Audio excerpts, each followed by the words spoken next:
Never stop, I'll get it if I want it. Gotta make to myself a promise. I won't quit, keep going till I got it. I won't give up till I'm on top. Yo, no, I ain't the type to give up. If I do something, man, I do it till I get what I want. I turn a business out of nothing into something I love. I got a poker face, but honestly, I'm not one to bluff. I flip a switch, never miss, man, I always stay up. Don't let them see you, bitch, always have a plan to stay tough. This life ahead of you ain't easy, it was built to be rough. But that's what makes a personality, is tragedy, bruh. So keep your head on your shoulders. Now we ain't out here moving rocks, we out here moving. Finally, we are at, hold on. What did I do here? We are at, anyway. All right, there we go. We fix it later. But we are here. What's going on, y'all? It is the 7,200 seconds. Finally, we made it to the 100th episode. Always my guy, Coach Dante. Dante, what's going on, man? I'm ready. It's been a long time, man. You know, coaching and stuff. Been busy with coaching and stuff, going to games, you know, putting these athletes, you know, out and stuff like that. But other than that, I'm excited. 100 episode. We got some guys coming on, so I'm excited, man. I'm excited. Definitely. We're gonna have some fun, some shenanigans. We have some guests coming up here. You know, do some little trivia, whatnot. See who can. You know, we can get these giveaways going.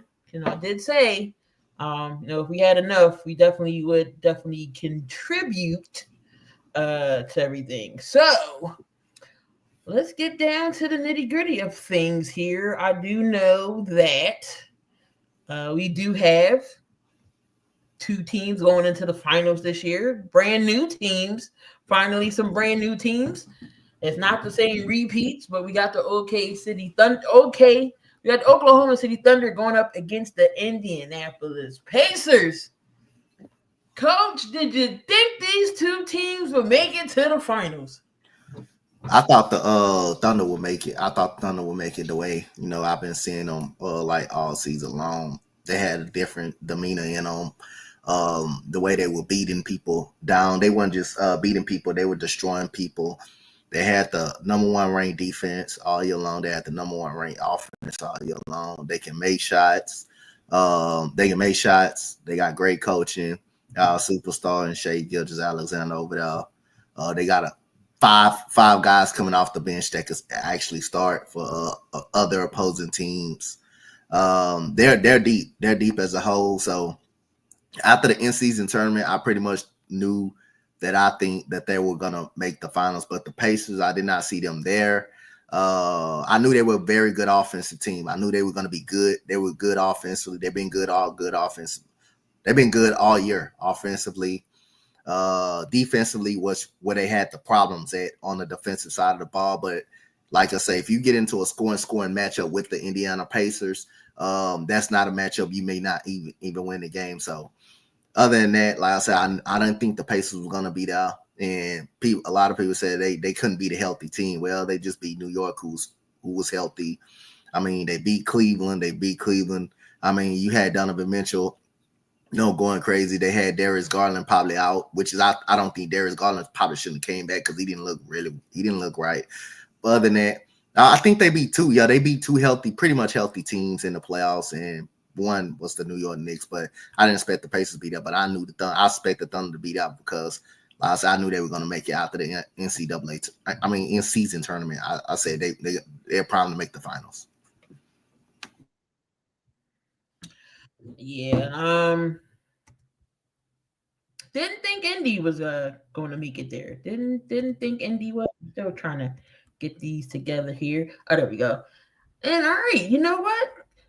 Dante, we got somebody backstage. I wonder who it is.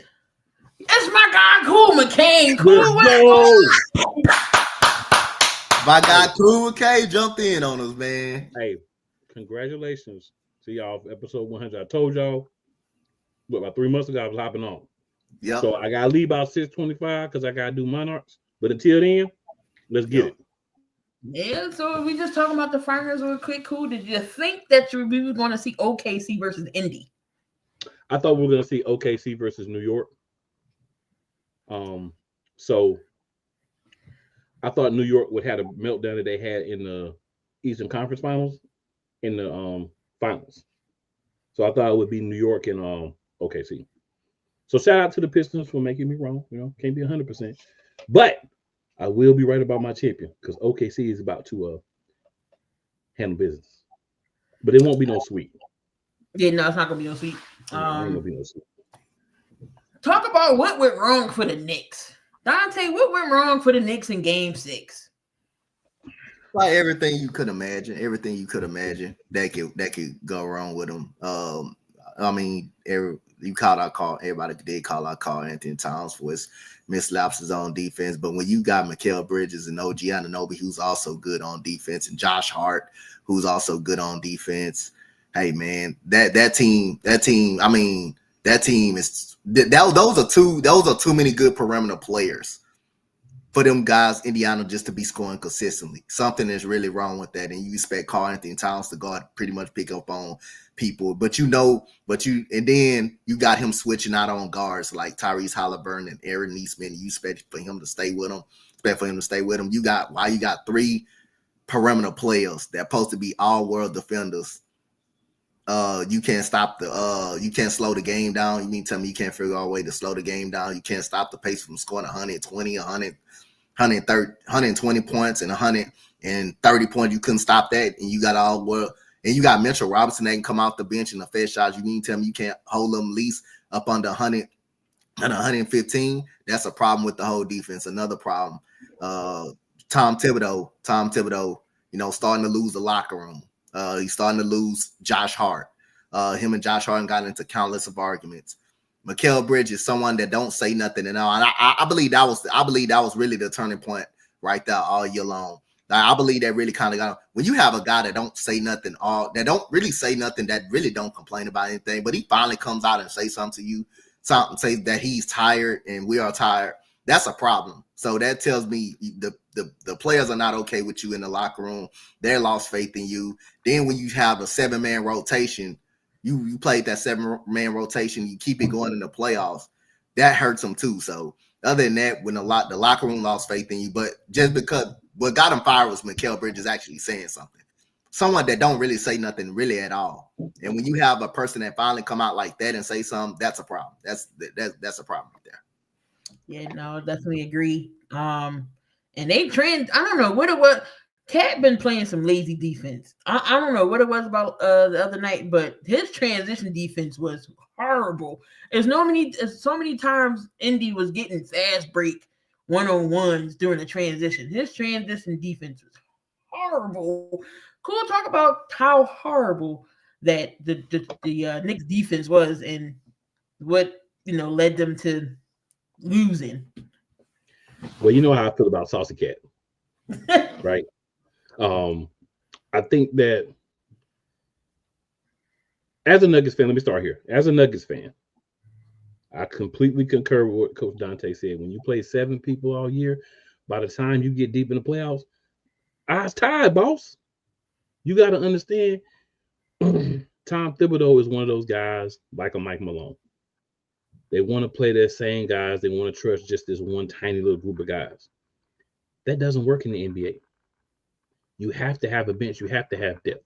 Games that you're out of, games that you've blown out or been blown out, you got to get your starters out, right? When you don't have a chance to win and it's not a elimination game, you got to be smart enough to pull guys, get guys breaks. You can't do that when you're only playing 7 people. And then you got a guy like Saucy Cat, he needs breaks. I don't know if y'all be watching, but when I be seeing some of the faces he be making when he be doing stuff on the court, like, bro, so sorry. And then they don't make it no better. They be slowing it down. Right. And then I feel like just the defense as a whole, the breakdown of, I think Coach Dante hit it perfectly. He's starting to lose that team. Yep. I don't think he's completely lost it yet, but you can see the cracks starting to form. And the problem is, the only way he's going to get it back is you have to go deeper. You have to listen to guys. And you have to understand your whole team is upset with Karl Anthony Towns and his defensive effort or lack of defensive effort. So he's got to either step up the defensive effort or ship him to Charlotte. Get you a couple of them young boys from Charlotte that want to go out there and play. This is true. You get younger. I mean, Cat ain't, but that. I mean, he ain't old. There's no reason why he can't play defense. He can score offensively. You would think his score, his stat sheet was horrible, but it wasn't. But he just played like my 8-year-olds play better defense than him. And Coach Dante has a nickname for Karl-Anthony Towns that still applies too. Mr. No Show. Yep. But when you have another thing, when you have 18 turnovers too, that starts a lot of fast breaks. So when you turn the ball over on the other end, that really doesn't help you. And that's what the Knicks was doing. They had 18 turnovers. So and against a very good offensive Pacers team, you can't have 18 turnovers in a game like that and expect them not to capitalize on. That's too many turnovers. But I think he was kind of lost the locker room when Mikal Bridges came out and actually said something. Well, this man never said nothing. Like not when he was in Phoenix, when he was in Brooklyn, how bad they were when he was in Brooklyn. Even when he got traded to New York and had that half year and then had a whole year this season. You never heard that man say something until that night against Portland. I remember the game against Portland. He said, "Man, we're tired, bro. We're really tired." And you never heard that man say nothing. But when he says something, that's really that's a problem when the dude first come out. Now Jalen Brunson say something, then you got to go. If your star player say something, you got to go. You going. That's why I say I don't think he's lost it completely yet. But he definitely is losing it. If Jalen Brunson say something, you got to go. Right. You get next day. Yep. Yeah, because Mikal Bridges, all he does is play games. He ain't no load management with Mikal Bridges. I remember that one game he started and then he played 5 minutes and they sat him just so he can keep his starting streak. Like that one year he got traded to was it the Suns to Brooklyn? He played an extra 8. He played an extra game. He played 83 games that year. So I just don't understand these people who load management. Mikal Bridges plays every game with no problem.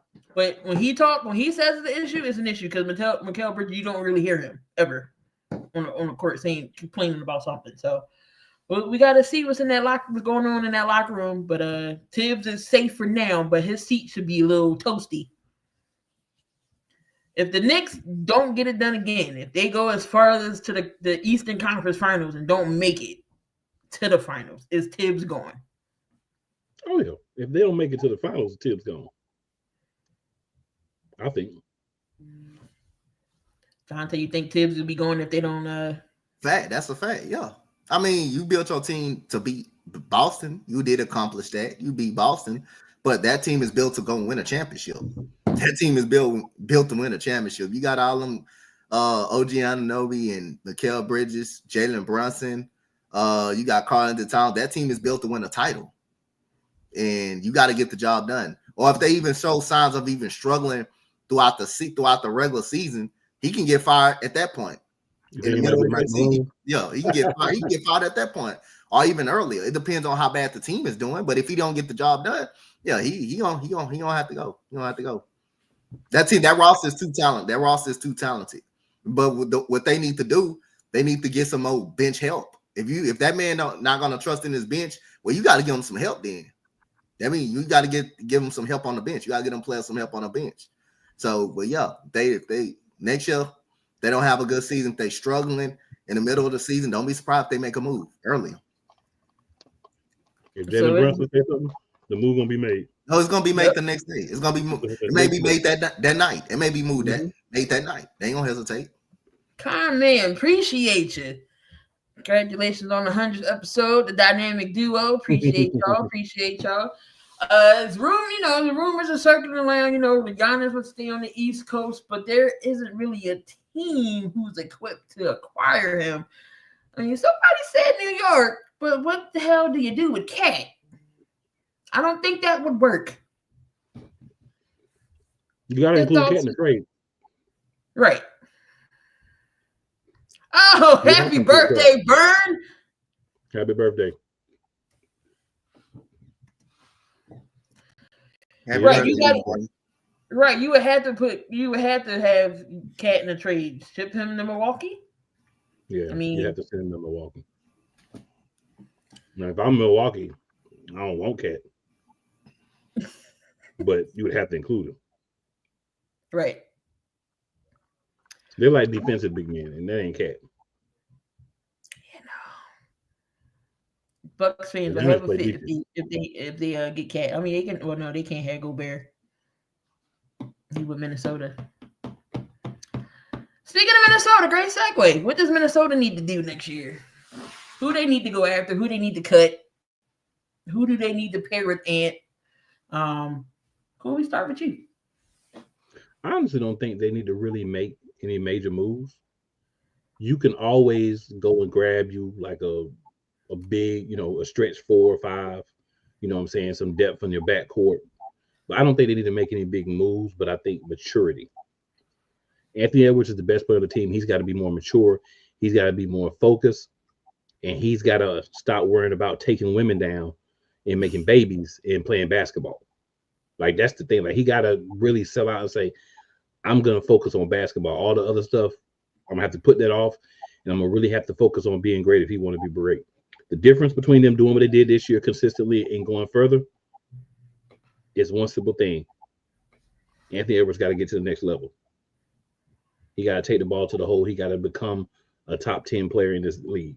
That's what it's gonna take for Minnesota to get to the next level. Because they are stuck with Rudy Gobert. So you got to have the offensive output from other places. So I think the bench is good. I think the other pieces are pretty good. I think it's just, Anthony Edwards, he got to be that guy. Dante? I don't think it's nothing major they have to do. Like I already said, I just think it was just OKC just being OKC. That's all. But when you play a team like that, they make you look that type of bad. They make you just really look that bad when you playing a team like that. So I don't think it's nothing really major. Well, Nas Reed is out there, so you got to focus on re-signing him, which I don't think they probably would. I think they'll let him wild card. I think Nas Reed is in for a pay in the free agency block. Got to figure out what you want to do with Julius Randle, but I don't think it need to be some major changes. It's just OKC being too deep and too good for him. And them taking Anthony Edwards away and forcing him to do stuff that he don't want to do. That's all I just really think. But when you're playing OKC, goes for anybody, they make you look that bad. They make you question, say, hey, do we need this? Do we need that? They make you do that. That team just kind of make that. That's how good this year's team was. They make you do that. They make you question the team. Yeah, so I don't think it's nothing major. Yeah, pretty much. I mean, they need a point guard. I mean, Mike Conley getting up there in age. Garland could be out there. That team, OKC, they may be immortal at this point. They may be immortal. When you got 5 starters, when you got 5 starters coming off the bench, and you got the number 1 defense, and you got the number 1 offense, how can you beat a team like that can really do everything? And even when they are struggling, they stopping you on the defensive side of the ball. They just really stopping you on the defensive side of the ball and getting to the free throw line. So you playing against a team this year, OKC team that's just immortal right now. That's all you just really playing. I'm just saying, one team that took them to the brink, and that was my Nuggets. I knew we weren't gonna win, but we took them to 7. And nobody you say you knew we weren't gonna win. God, it's the same problem. We only play 7 people. Mm-hmm. They're too deep for that. You got to be deep. And they were playing defense. They was playing smothering defense, turnovers. I was like, oh, and the other team energized. It's a wrap. So Burns says, will Philly finally consider saving Embiid this offseason? Absolutely not. Mm-hmm. Nope. Not gonna do it. You're still trusting the process? I don't know what the hell we doing, but we ain't trading JoJo. It's gonna be another season like last year. We don't know if he's gonna be on the court. We don't know if he's gonna be healthy. And if he is, it takes him a whole year just to get healthy. It takes him a minute before he can even get in basketball shape. He don't want to play back-to-backs. He another one that's lazy. I just don't understand why you just don't want to condition yourself. You know why he can't condition himself during the offseason? Because he's recuperating from the injuries in the regular season. So no. But you got to do some type of rehab work. You can't just sit around. You can't really just sit around. You got to do some type of rehab work or something, bro. Yeah, you just out there just sitting around. Got to do some type of rehab work. If I was a Sixers fan, I'd be like Vic. Yes, I'm over Joel. At this point, he can go. PG can go. Everybody can go. Not Maxey, not McCain, and not one Maxey or McCain. Everybody else can go. Not Uber either. But yeah, PG Uber, Maxey, and McCain. That's what everybody say. PG and Joel can go for all I care. Hey, if you ever want to send people somewhere, the Charlotte Hornets need names. And they got picks coming up because they're bad. And you know, it's crazy to be in a city where guys just don't want to come. So you ever need a trade partner, check out Charlotte because the guys don't want to come here on their own. Trade, you got to be here. The only people who ain't that staying put is Charlotte, is Brandon Miller. But I'll take everybody else. I mean, Melo can't stay his ass on the court either, but I'll take Melo. I like his shoes. Facts. Maxey, McCain, Oubre can stay. The rest can get a bye, Felicia. I'm just to get two of them. Morey scares me so much. I just don't know what he's gonna do with this third pick. He's gonna F it up. That team stuck together. All that money. That team stuck together. We stuck. We don't know what to do. But Keith wants to know which team's going to dominate the paint. Is it going to be Indy or is it going to be OKC? I think OKC going. OKC. Yeah. They going. I think they'll dominate the paint. Yeah. Which coach has most at stake in the term of legacy? That's a good question. Yeah. Because Carlisle already has a championship. Mm-hmm. So you can't really say him.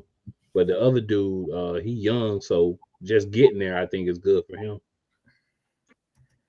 I never wanted him to be a Sixer. Soon as they said, "Oh, he leaving LA," I said, Morey about to pull this. He about to sign it. He about to pull this trigger. And sure enough, you wrong for that. 76ers signed Paul George. Why? Dante was like, he coming, Key. I was like, I know he coming. The moment he did that interview on TV with Joel Embiid, you just knew that right away that he would come. And I said that dude was coming. That dude coming to be gonna be up to 76.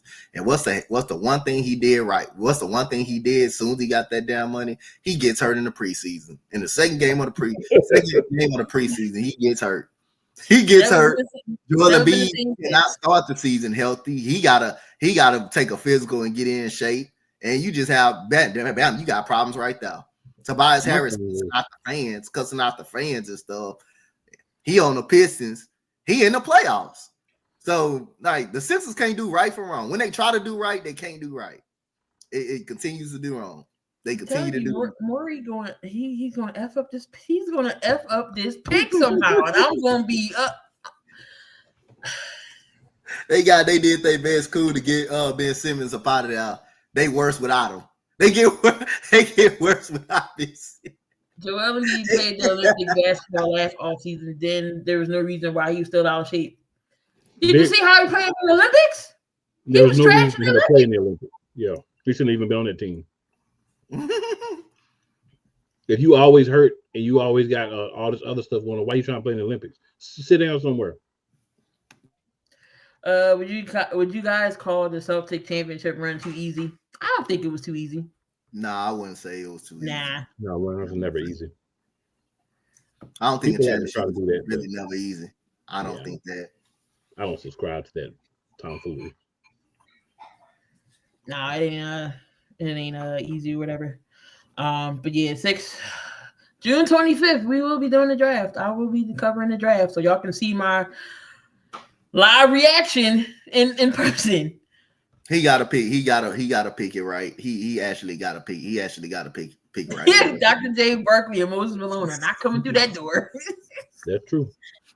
That was fun. That was cool. I know you seen that. Halliburton swore that MVP was his. Yeah, Halliburton was gonna start walking up there. Then they called. They said Pascal Siakam. He was like, "Oh, all righty." I mean, it makes sense though. No championship was easy. Even if it was the bubble, No fans. I can't say that's easy, bro, because everybody else was in the bubble, bro. It would count for everybody. It would count for everybody that was in the bubble. It counts for everybody. Like the Sixers, it would account for them. For the Nuggets, it would account for them. It would account for them. So we can't say, you can't say, and everybody had the same amount of time. Everybody played the same amount of games, but had the same amount of time. We can't just say that was like easy. That was like easy. Can't say it was easy. Or we can't say, they got a ring because it's the bubble, because everybody else was in it. And if everybody else would have won, it would have counted. You can't say it don't count, because if my Rockets would have won, that damn show counts. That damn The other thing I'll say on the counter side, real quick, is LeBron and AD were hurt at the end of the season. That was the hardest one. Everybody else had the same advantages. If they would have had to continue playing, they wouldn't have had a healthy LeBron and AD, and that would have made a big difference in them winning. So if you want to point to something that the bubble helped the Lakers, it would be LeBron and AD getting a chance to get back healthy, because they were both hurt when they stopped the season. So, I mean, if you want to say something, I say that, but they're not the only people that was banged up or hurt. Everybody was hurt, and everybody played the same amount of games. Jimmy Butler got exhausted in the finals. Everybody played the same amount, but I know that damn the Rockets would have won it, which is didn't have an opportunity. That damn show would have counted. It's just the Lakers. That's why everybody's saying it's the bubble. I hate the Lakers. I don't like them, but at the same time, I'm just being foul. Anybody else would have won it. That would have counted. Keith said it best though. That was the hardest one. Everybody else had the same advantages, so you never know what could have happened that year. Boston fans using Tatum's injury as an excuse for losing to the Knicks. No, they was losing way before. They were losing that game anyway. They was losing way before Tatum got injured. They were losing that game anyway it goes. They were losing the game anyway it goes. He said that's why LeBron wants some. Exactly. Okay, LeBron wants. Did y'all hear that? LeBron wants a month off before the finals start. So you trying to extend this shit to the summertime, literally till July, sir. You know NBA finals start that first week of June. I wish I had more time. I have a lot I could say about LeBron James, but congratulations, y'all. You can hate me all day. I don't care. Congratulations, y'all. Episode 100. I wish I could stay with y'all the whole time, but I gotta go jump on Monarchs of Wrestling. But definitely love this show. Love to come on and hang out with y'all, because both of y'all are my peoples. So I will catch y'all in the comments. Appreciate it, cool. That's all right, because one person leaves, we got another one backstage. My guy, Mr. Mo Better himself. Hey, my boy Mo showed up, boy. That's my boy. Mo, what's good, baby? What's good, Mo? What's good, Key Coach? Congratulations on episode 100, guys. Great show. Mo, Coach has been dying for you to come back on here so he can get you. We can't let him. We can't let Mo slide with that. Yo, I gotta hear it. We can't let Mo get away with that. He gonna bug you about not getting Cam Whitmore and Rob Pelinka. Oh Lord! No, it was just about I just wanted to hear from Mo perspective, because it's not about Cam Whitmore this time. But even though he would love to have, he would have been a good play for the Lakers at that point. I just wanted to hear Mo thought on the series about what the Timberwolves and what went wrong for the Lakers. But like I said, I just never seen a bad coaching performance like how JJ Redick coach. I mean, again, how you don't go? Jackson Hayes actually wasn't too bad.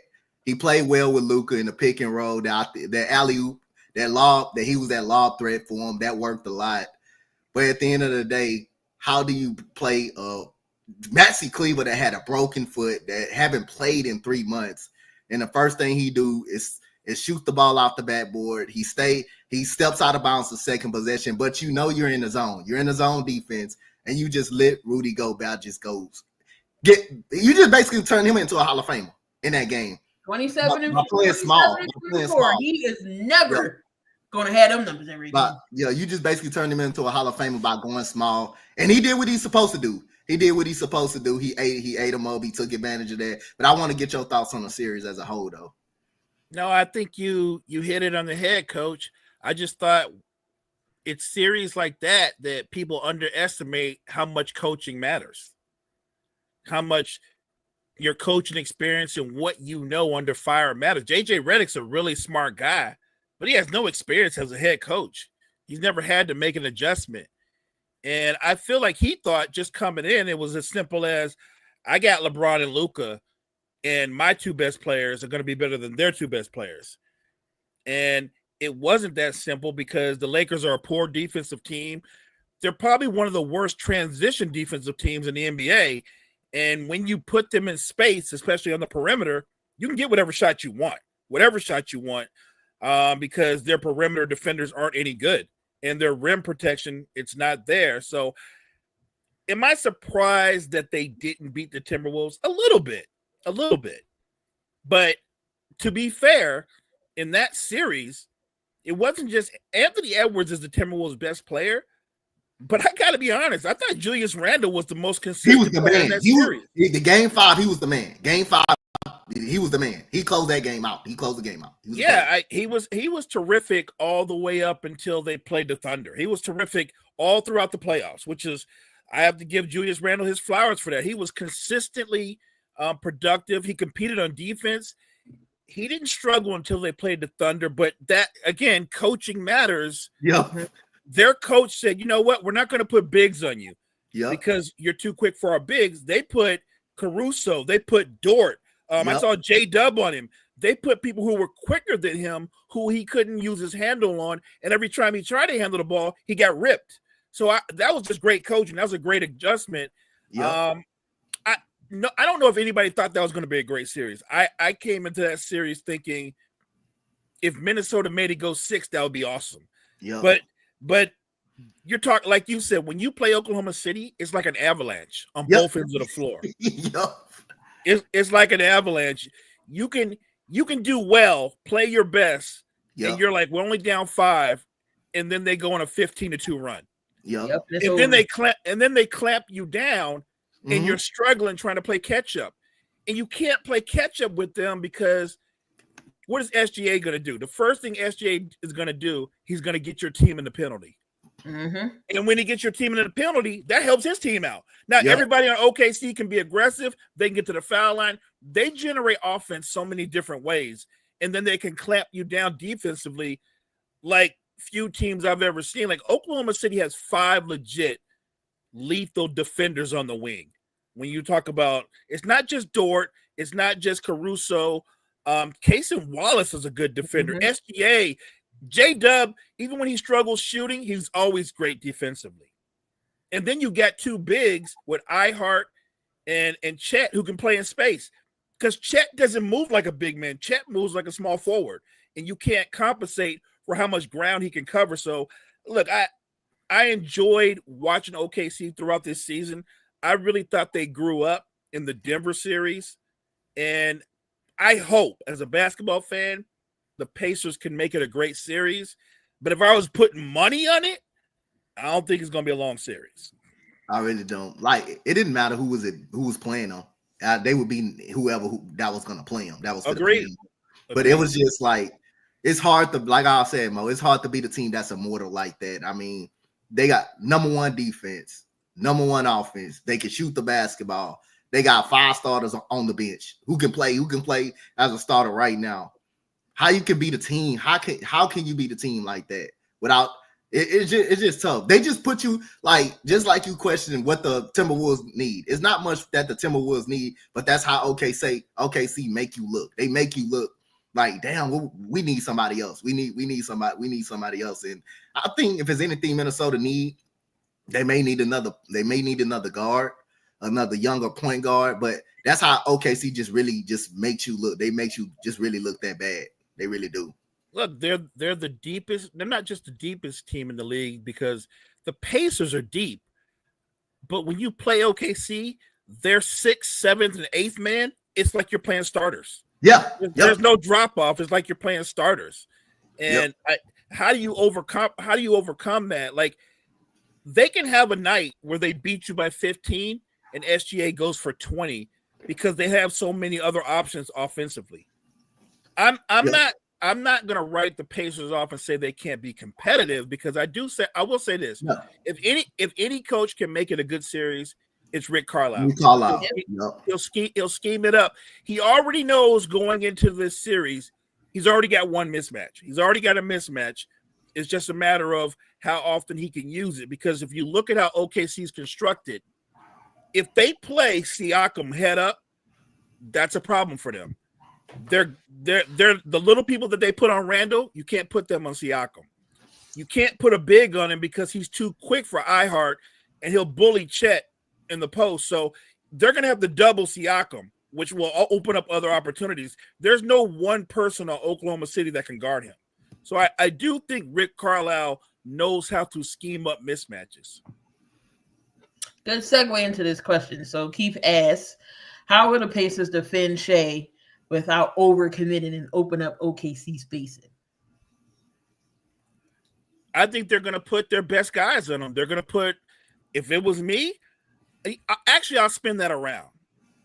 If I'm Rick Carlisle, I'm not trying to, I'm going to guard Shea, but I'm not trying to shut him down. I'm shutting down Chet, and I'm shutting down J-Dub. I'm taking away his sidekicks. I'm not going to try to take him away because he can generate offense even when he doesn't shoot well. The guy's going to get to the foul line 11 times a game. He just is. And he's just a tough cover.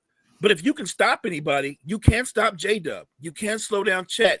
If you make it more SGA-centric instead of the way they've been playing, then you're in there. You've got a shot.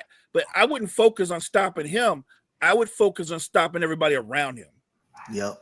Because you're not going to really shut him down. He's going to get his points. You just got to focus on taking everybody else part of the game. But again, it's hard to do that. It's really hard to do something like that because at the end of the day, everybody can make a play on that team. Everybody can shoot the ball. Everybody can penetrate and get into the paint.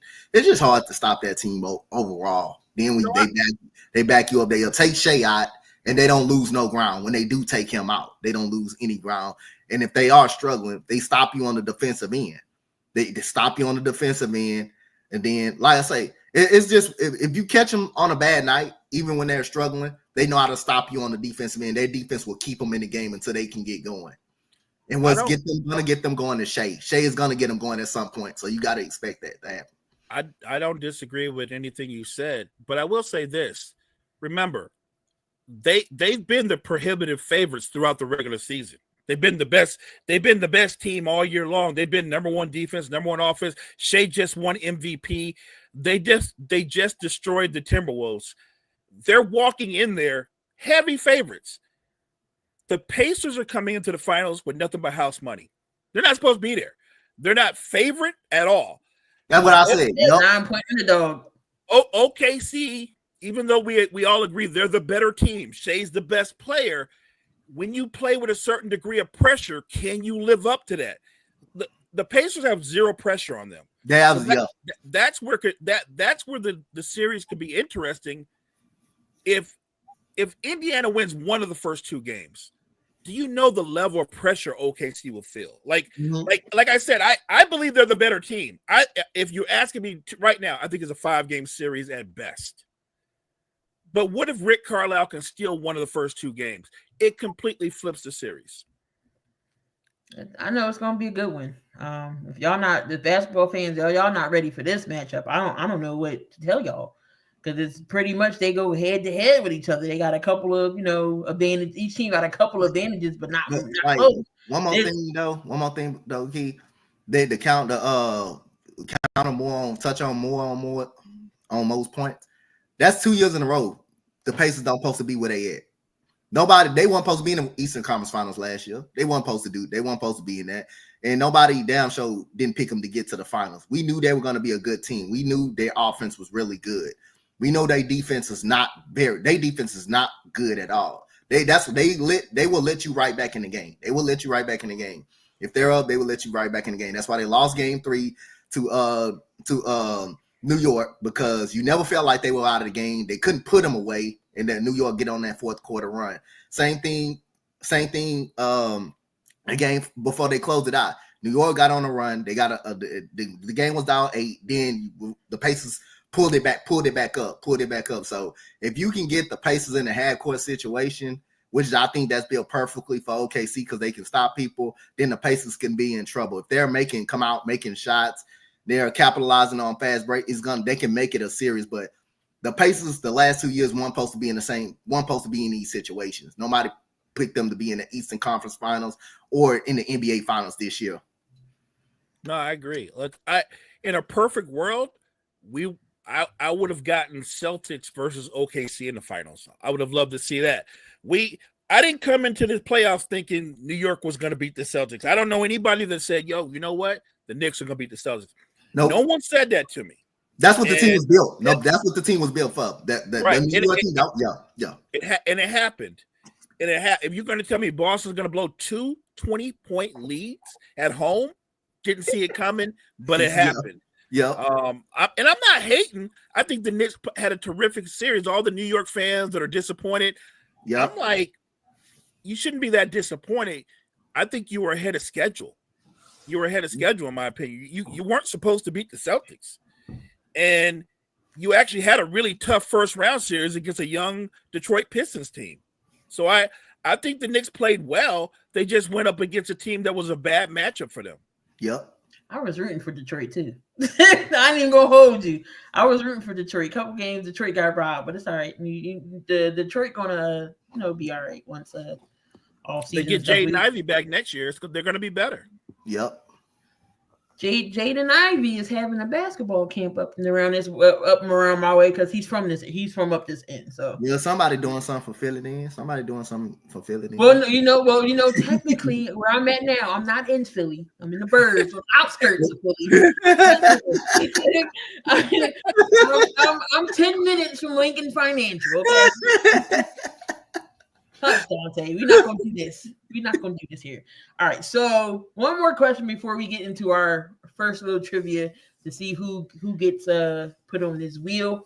For these giveaways, I already have 2 on the wheel already. So whoever puts in the right answer will get a shot at the giveaways tonight. So with that being said. Let me go here to my handy dandy. This one might be a layup, but you never know. We're gonna guess the player, and I want the chat to try to guess before we do. But I mean, I already know the answer, but before the panel does.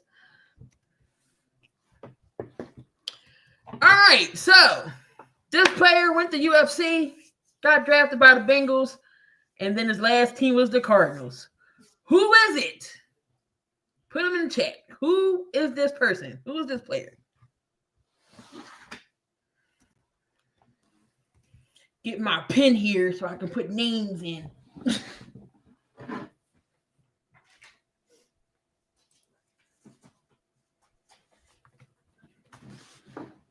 Kyle's smart. Kyle know what it is. Kyle know what it is. He said Kyle know what it is. Smart.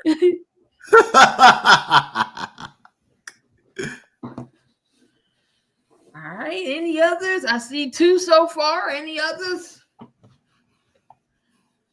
The answer. Shit, I need to plug in my computer. The answer is one Carson Palmer. So good job. Appreciate it. Great quarterback. Hell of a quarterback. Carson Palmer was a actual hell of a quarterback too. He said Frosty. That was the only quarterback. That was the only quarterback from USC that actually played right. You know, that actually was good. That is true. USC quarterbacks. That I don't know what it is about UFC quarterbacks. Well, I mean, can we say Sam Darnold now? I think he had one good season. That's what I'm gonna say. He had a great year. He had a great year. Who was it? Who else? Matt Leinart. I saw that from way. I saw that buzz coming from way. I saw that. He didn't have a strong arm. He didn't have a strong arm at all, and he benefited out of Reggie Bush and Lindell White and Dwayne Jarrett. Those wide receivers. He wasn't a strong quarterback at all. Last NBA topic before we move on. We got some NFL stuff. super teams. Is it out of the norm now? Do you not see more super teams stacking up in this era? Is it good, or has it been bad? Or is everybody trying to go the route of OKC? Dante, I'm gonna start with you. If that was me, the route is through the draft route. You look at Oklahoma City, they draft. Look how they built. Chet Holmgren. They got the superstar because the Clippers was idiotic to make the move. They got the superstar because the Clippers was just idiotic. That's all it was. And they're going to regret doing that. After one season, they went to the playoffs. Then you trade Shai Gilgeous-Alexander. They get all them draft picks. They turn them in. Chet Holmgren, Cason Wallace, J-Dub. But I think the right way to do is you got to build through the draft.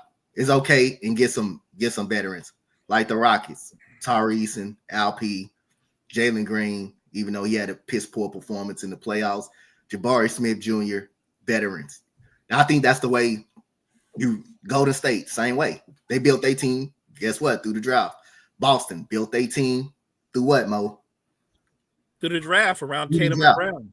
Through the draft. They built them. They got their core guys through the draft. So I think if that was me, that's the way I would go. I would go. I think getting free agents will be good, but I think, through the draft will be even better, especially if you hitting on the picks. If you hitting on them, you got to hit on those first round picks when you have them. You cannot miss them. This ain't the NFL where you can miss first round picks and hope and a gym comes up throughout the seventh, third rounds and stuff. This is the NBA. You got to hit on those first round picks. That's important. Well, your thoughts on super teams? Is it dead now or? Well, I think it's dead in terms of them being formed through free agency. I think it's dead that way. Coach is right that ideally you want to be able to do it organically through the draft and make maybe not big free agent signings, but smart ones that fit your core guys. You're going to have vets around if you've got a young core. I like what the Rockets have done. I like their young core. Now, look, we can talk all day about how I feel about Jalen Green. I don't see it. You know how I feel about it. I don't see it. But I'm not going to tell you that he's not talented. I just don't know if he can be the guy or even the second guy. That's just me. That's just my own opinion. But I think the guy that I actually think is going to elevate himself to being the guy is Thompson. I know you're talking about. Yep. Yeah. Thompson, because he played like him in the postseason. Yeah. Right. Look, don't let this young man get never mind the 3-point shot. If he gets a consistent 16 or 18-foot jump shot to go with his ability to get to the basket, it's over. It's over. Yep. That's what I believe. I think that he is going to step forward and become the guy. And I think the Rockets have good supplemental parts around them. If I'm being nitpicky, do they need to add one piece? Yeah, I think they need a knockdown shooter. I think they need one guy that you can book it. If he's open, it's money. Mo Jean said you said Podge was better. No, I was just being mean. I don't think he's better. I was just being petty. I was just being petty because so many people were talking about Mo. He's only 23, and I'm like, yo, let's not do that. If you can be, 20- I do that. I don't make those type of excuses because you seen Cade Cunningham light up the Knicks. I don't make those excuses. You seen right. You seen guys like that helping their squad out, even though they lost. They can't never lie on this one. They did lose a series, but it wasn't because of Cade Cunningham didn't show up.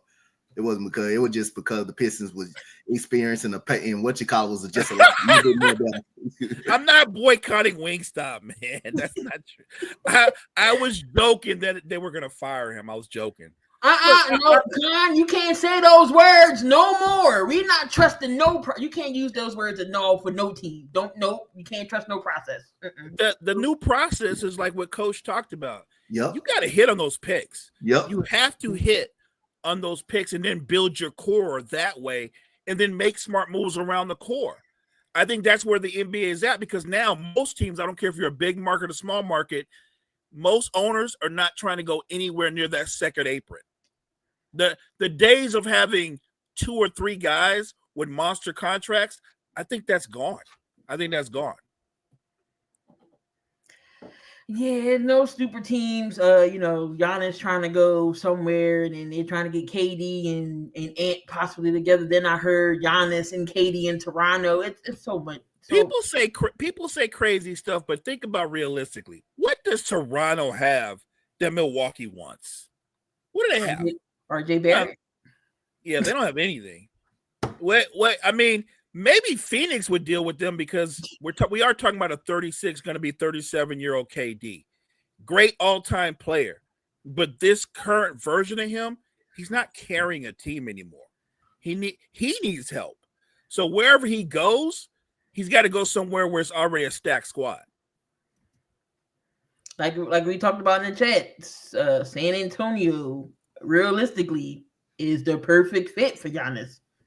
But he don't want to go to West on that. Hey, no, I got a suggestion. Just like I said on the other podcast. Hey, Phoenix, y'all want y'all picks back, Phoenix? Exactly. Like coaches laughing, but the truth is the Rockets have their picks. Literally, you want your picks back? They unprotected, Phoenix. You want your picks back? Right.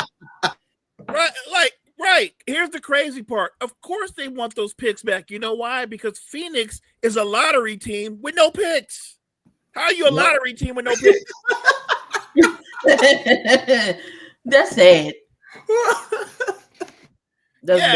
I'm surprised they haven't already called Houston up and said, "Hey, come on, guys, let's work something out." Like we was just playing. We'll be happy to give them back. We'll be happy to give them back to you. We was just playing. We sorry. Can we have those back? I think that's a good fit if he went because KD would help, but I don't think he would have to be the man per se. He wouldn't have to be the man. Yep. I think he could be more like the closer, right? And I think that's what we actually needed. He would be the closer, but I still think Thompson and the other young guys would do the heavy lifting. Right? Yes. Agreed. He's our best player. LP, our best player. Our best player is 22. That's crazy. Our best player is 22 years old. He's 22. Yep. And the referees don't show that man no respect. No respect. He was getting the hell beat out of him against Golden State. They was beating his ass. They would not give that man no call. KD can't beat him. And then Draymond Green get away with it too, bro. That's the only player that can get away with a lot of stuff, bro. Draymond get away with everything. When can he not do it? Şengün was getting treated like he was in an MMA fight. He was getting roughed up, man. I get it. They don't want to give rookie calls, but if you call the game the way it's supposed to be called, the man would live at the free throw line. All right, yo, we got another one. Went to Alabama, Roll Tide, got drafted by the Falcons, and is currently playing for the Tennessee Titans. Who is it?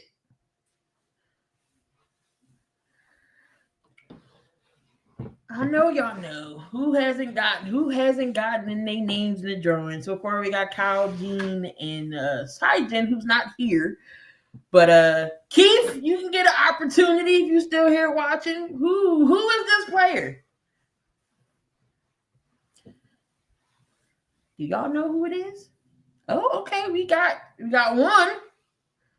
That was my guess. Good. Nice.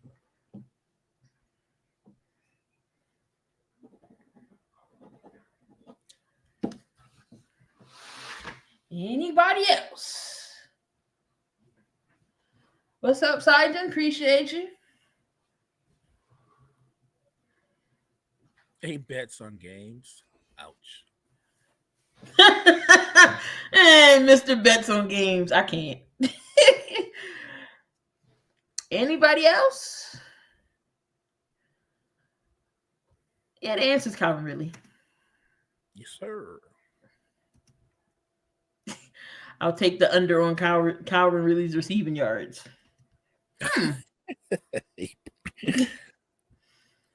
right. And how about this one? This is easy. South Carolina. That's easy. Y'all got to get that one. Y'all got to get that one. And now we're Washington. Y'all got to get that one. That's easy. Y'all got to get that one.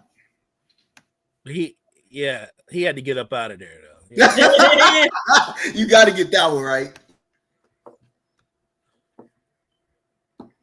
About to say, if y'all don't know who this is,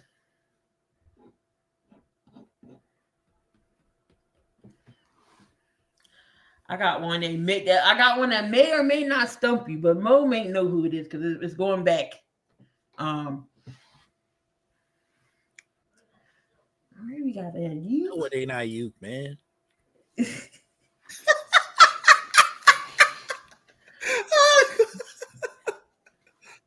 Last couple seconds. Yo, Debo coming. Who? Debo. I could just tuck my chain in. Debo Samuel is the answer. Well, he tucked his chain in. They got him botted out. They got him botted out. My grandma made me a chain. They got him botted out. He go red, so he gonna go cry in the car. This is a layup too. Y'all sure already know who that is. Oh, come on, man. Y'all, come on, bro. Come on. Y'all should know who this is. Come on. Who this is? Y'all should know who this is already. That's easy. That's a layup too. And any right answer will get you on this wheel. We got 4 so far. That's fine. I'll give away to 4 people.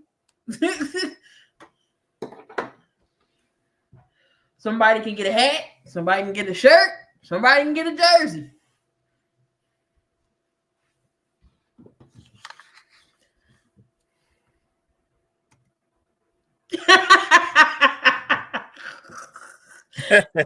He said he yelled it. Okay. And I got it wrong. And again, the layup. Kyle and Gene got it. It is Mr. Sam Darnold. I see ghosts. He had a great year last year until he fought to the playoffs. Until the Rams made him look crazy. Turned it back into Sam Darnold again. QBs always do better when they get out of New York. That is true. But how is Justin Fields going to be this year? That is the question. All right, y'all. So me and Coach did our our top 10 list like we always usually do around this time. And let's start out with Coach's QB list. Coach, talk about your list. Well, my list is since we gonna just go to number 2. Y'all already know. We gonna just do that. We're not gonna answer that. Joe Burrow, Josh Allen, Lamar Jackson, Jalen Hurts. Justin Herbert dropped up out of the top 5. We got Baker Mayfield, who continues to prove people wrong and lead his team to the playoffs. You got Jordan Love, got Jared Goff. He folded against the Commanders with those interceptions. He got exposed by the Texans, actually. That was his first game. And then you got Matthew Stafford, who continues when the lead the Rams to the playoffs, even when they wasn't supposed to be expected to be in the playoffs. He continues to play solid quarterback. And we already know about Pat Mahomes. Pat Mahomes leading second stringers and third stringers and the number 1 tight end to the Super Bowl. Lamar fans. He said, "Lock your doors, Coach. Lamar fans are storming your front door." Hey, that's fine. All right, so where's my list at? I got pretty much the same. I know Gene gonna come at me now, but I got him at 10. Wow. I got him at 10. Like he's at 10. So of course I got Mahomes, got Jackson, Allen, Burrow. Of course you gotta have Jalen Hurts there. He's proved himself to see. I don't know what else I want him to do, but he's definitely in the top 5. Then I got Stafford, Mayfield, Goff, Jordan Love, and then I got JD at number 5. It was, I ain't gonna lie, it was a toss-up between honestly, it was a toss-up between Jaden Daniels and CJ Stroud. Honestly, that 10th spot. CJ would have made the cut if his line would have protected him more, in my opinion. But I wouldn't dare put him on a cut. But it was his fault too. It was the offensive line, but most of that was he regrets bad too. I didn't put him on that last year either. So I'm thoughts on I'm the not list? mad at either one of y'all's lists. I'm not. The only thing I'll say about Daniels is, and I like him, and I think that he has a bright future, is that this happens to a lot of young, talented quarterbacks. You have this breakout rookie season, the league will adjust to you.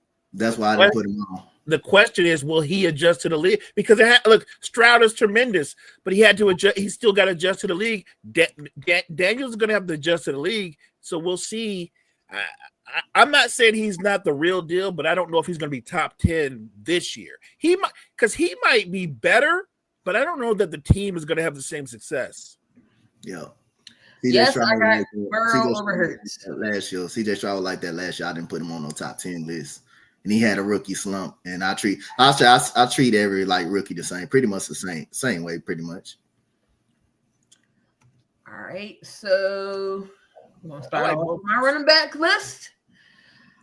So we got, of course, Mr. 2K, Mr. Super Bowl champion, cover Madden is number 1 here. You got Derrick Henry, Jahmyr Gibbs, Joe Mixon at 4, Josh Jacobs 5, Jonathan Taylor, Kyron Williams, Bijan. I put James Cook and Chuba Hubbard at 9 and 10.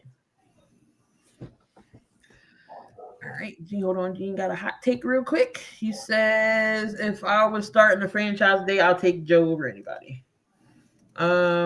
Respect the list, but no way I'll have Lamar, Josh, or Joe above Hurts. Sorry, but them having above a Super Bowl winner, MVP, under those 3, I can't. It's Pat, Hurts, and then everybody else, no matter how elite. Yeah, I can't go there. I appreciate everything Hurts has done, and I think there's no denying that he's a top 5 quarterback, but quarterback, it is the most important position, but it's not the only position. I don't think Jalen Hurts is a better quarterback than Joe Burrow. I don't even think it's close. He's a talented player, but he's not a better quarterback. What he does is he orchestrates a better, more talented football team. I give him a lot of credit for that. And just because you win a Super Bowl, it just really don't make you better. Right. But I do think he's top 5. He's definitely top 5. Right, but we shouldn't make the leap that, well, he just won a Super Bowl, so he's the number 1 quarterback in the league. It's not like that. All right, Coach, your list. We can just stay. We don't have to name number 1. Derrick Henry, Christian McCaffrey, Josh Jacobs, Jonathan Taylor, Joe Mixon, Jahmyr Gibbs, Bijan, Bucky Irvin, Kyron Williams. I love the list. I'll say this. Jonathan Taylor's been doing a disservice because he's got an awful quarterback. And every time you play the coach, you're gonna play 9 or 10. You're gonna play 9 or 10 men in the box because you're not afraid of the pass. Like Jonathan Taylor's gonna have a short career because he's gonna take a beating. I would have him ahead of Josh Jacobs if he had a decent quarterback. I think the list is on. I think the list is spot on. I just think Jonathan Taylor, he's starting off like with a handicap because he's got a god awful quarterback. And I would have put my guy A-Chain on the list, but I couldn't put him over Kyron Williams. I couldn't put him over Kyron Williams. And the reason I gave my boy Joe Mixon a nod, we had an awful offensive line, and most of the runs he had to orchestrate on his own with a bad offensive line. Plus, he was hurt 3 games. Y'all need a backup, right? Y'all, you was happy when Damian Pierce came. Now you sold him. Now you like no, but he wasn't a fit to our offense. He wasn't a fit to our offense, and that made it clear that he had blurred vision. He couldn't see no more. He stopped seeing. He couldn't see no more. Yes, he is. Dude, I can see Danny Penny starting over him. Daniel Jones. One thing you don't do as a player, and Anthony Richardson ought to be ashamed of his damn self for doing that. You don't let people know you goddamn tired. Right. You don't do this. You don't tap out. That's embarrassing. You don't let people know you tired. You check yourself up out of the game, and you just told them nothing wrong with you. You just told the people. You just basically told them you tired. That questions your heart, your work ethic, your leadership, and all of that. Facts. You see, he had to end up on the bench. You don't let people know you tired. You don't tap out like that. That's unacceptable. All right, Coach, go with your wide receiver list here. Okay, this was kind of tough, but okay. My wide receiver list is Justin Jefferson, Jamar Chase, AJ Brown, CeeDee Lamb, St. Brown, Tyreek Hill, Puka Nacua, Thousand Evans, Terry McLaurin, my guy Nico Collins. That's a great list. I actually like your top. I think the top 4 is spot on. I like Amon-Ra St. Brown, but I think that he's unique in that he catches a lot of short passes and turns them into long passes. Like he does most of his work between the hashes. I think Puka Nacua this season is going to elevate himself up into the top 5. Wouldn't be mad at that. Anthony Richardson is a designed Hail Mary QB. Nico Collins being hurt with a hamstring injury actually killed them for me. It actually really killed them.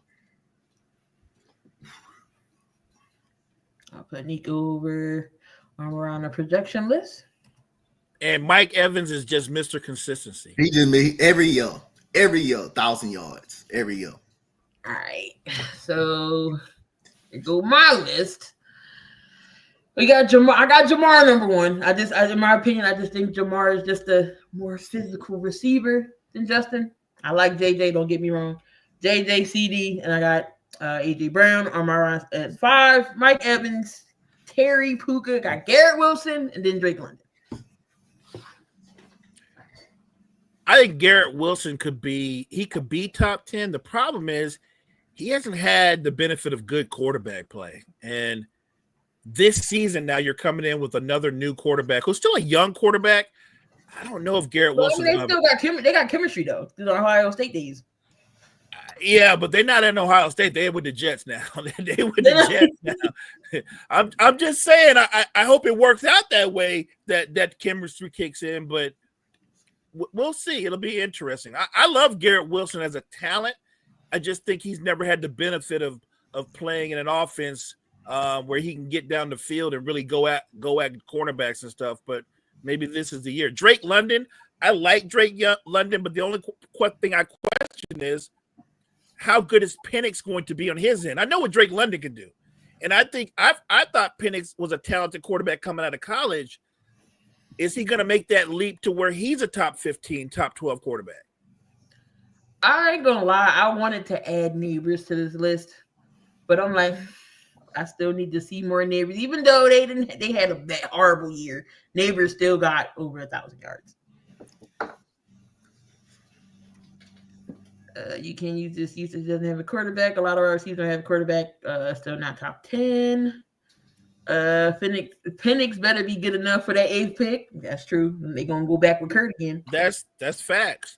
I mean, they say that people don't have good quarterbacks. Yeah, you can say that Justin Jefferson hasn't had good quarterback play, but you can't say that about Chase. You can't say that about AJ Brown. You don't have to like Dak Prescott, but he's been hella productive.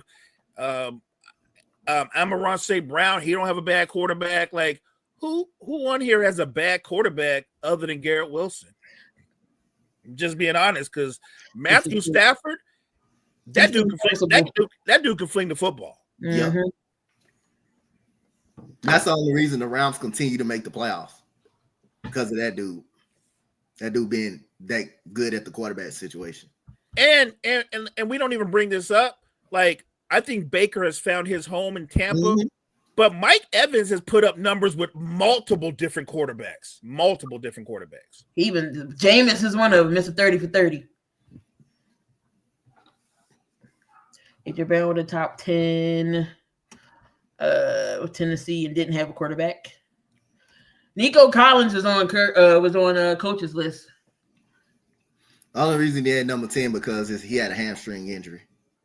He had a hamstring injury versus Buffalo. They kept him out for some time. But that is our list here. Next week we may do defense. Let's trying to see here. No really big news in NFL. I mean, the NFL does. They're going to do flag football now. I mean, I guess. Mm-hmm. It's something different, but I'm not a big fan of the NFL guys going over there and playing in the Olympics. So if they get hurt, and then coming into the season, what's going to happen if you lose your key guy? I mean, I know it's flag football and, there's no contact, but anything dumb could happen. A hamstring, a torn ACL with a wrong move. Mo, your thoughts on flag football being an Olympic sport in the NFL players? I'm okay with it, but I'm a Niners fan, so I hope we send nothing but backups and people like that. Like, don't send nobody that's any good. I hope everybody else send they good players though. You can send Juszczyk to be center. No, go ahead. You can send Juszczyk to be center. Yeah, I wouldn't even send him. Look, I don't know why the NFL would send their players over there, because to me it's just another opportunity to get injured. Look, you could send the guys from the USFL, you can send guys from the Arena League, and they would do fine over there. If I'm an NFL owner, you must be looking for my players from the practice squad, bro. I'll send somebody like that over there, but I'm not sending any of my frontline players over there. Ain't it something like in their contract, like they can't do nothing crazy outside of football? Right. They don't want them to play street basketball or street football or nothing like that. And I know this is representing your country, and I get it. But football is such a demanding sport. Even in flag football, you could blow something out, breaking too hard or making a cut. Like, I wouldn't risk no frontline player. Dante? Yeah, I mean, a non-contact injury, those injuries hurt the worst. Those injuries are the worst injuries that you can have, a non-contact injury, but don't have a problem with the flag football. Don't have a problem with it. How about sending some college kids over there? Possibly. I think I could understand it. I can definitely understand that, but I don't have a problem with flag football. I don't have a problem with it. It's just the only thing I think you need to be cautious with is to be a concern is them non-contact injuries. Like when you're making a cut, or when you trying to make a break or something, or you trying to step back and step your foot back and get off the line of scrimmage, that represent an Achilles injury. You got to stay away from those type of things. Mm-hmm. No, I definitely agree with that one. I actually agree with Vic 3 just said. He's right. The flag football players, they built up the league. And to where they could get the opportunity, and then the pros just kind of took over and have taken their spots. That is kind of, I don't agree with that. I'm with him. I'm with them on that. That doesn't seem fair. Well, Mo, your 49ers is getting Josh Huff. He's going to be back reassigned with Robert Saleh. I mean, have fun with that. I mean, So Brandon Graham actually said that he didn't fit in Vic Fangio's scheme. That's why he didn't play. And I kind of, once they switched from the 4-3 to the 3-4, he didn't see it. So good riddance. We traded him. Y'all have him now. Who's to say he might, not work in y'all system? I have confidence in Robert Saleh. I know that they have a history together. If anybody can get anything out of this guy, it'll be Robert Saleh, but I don't think it's guaranteed. So to me, this is a low risk, high reward move because the Eagles are taking up more than half the salary. So that's all it is. It could turn out to be a great move for the Niners or a nothing move, but I'm not too much worried about it. If it works out, it's because of Robert Saleh. OTA news. We got the Stephon Diggs is finally out from underneath Carly B's ass, and he's at OTAs. Is this going to be a distraction for the Patriots? Wow. Dante, is Stephon Diggs going to be a distraction? He's a distraction everywhere he go, to be honest with you. He's a distraction everywhere he go. He's going to bring that attention to New England. Wasn't no way in where we was paying them that type of money coming off an ACL injury. But, when you're a desperate team like New England, you need wide receiver. You need wide receiver help. They made the move, but he's a distraction everywhere he go. Doesn't matter. He set the act of food anywhere he go. He didn't act of food with us, but he bound. If anything go crazy over there, New England go wrong, hey, it's coming. I'm just letting you know right there. He gonna act of food.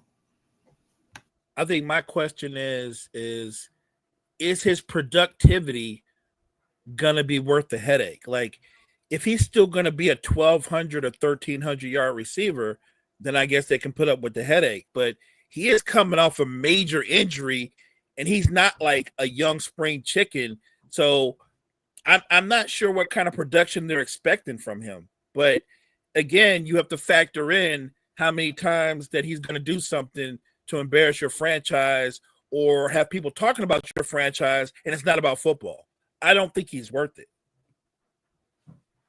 Yeah, I didn't think he's worth it. I didn't think he's worth it either. So, but I mean, you get that. That's what you do when you're New England, trying to find some receiver help. You get desperate. You paid Stephon Diggs, especially he played in your division and stuff like that. So, yeah, they need wide receiver help. But anything bound to happen if things don't go right, or if he's not getting the ball, or you're gonna have to hear his mouth. Yeah, he's gonna be yelling at your young quarterback. He's gonna be all up in that kid's face. You know it. Yep.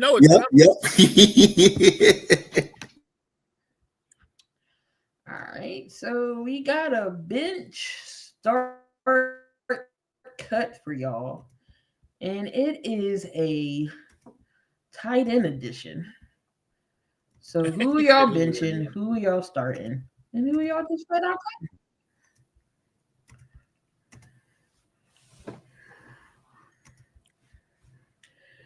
Shannon Sharp, Travis Kelce, Rob Gronkowski. Mo. I'm starting Kelce. And honestly, I'm benching Gronkowski. Shannon Sharp getting cut on my squad. Oh, I'm getting cut. Dante, who you got? Got problems anyway off the field. I'm keeping Kelce. I'm benching Kelce, and I'm starting Gronk. Yeah, I love that catching ability and that blocking ability that he does. He does it all around. And if Gronk gets hurt, then you got Kelce, the best pass catching tight end on the field. You got best pass catching tight end on the field. But when Gronk, people don't know, man. Every time Gronk gets the ball in his hands, people move away from him. You see DBs and everybody else just running away from him, not even trying to hit him, don't want no part of this man. So yeah, I'm starting Gronk. I'm starting Gronk, and I'm benching, Kelce. Yo, Gronk, when Gronk gets the ball, coach, it's like he's a running back. Oh yeah. Like a powerful running back, and nobody wants none of it. You see defenders literally moving out this man way, literally moving out this dude way. Don't want to even try to come to tackle him. All right, so we got some more. Again, you're trying to give some people some stuff, at least a chance at it. So we got another player here. Y'all might have to think a little bit, but let's see who gets it. As soon as I get my computer to work, get it up here. All right.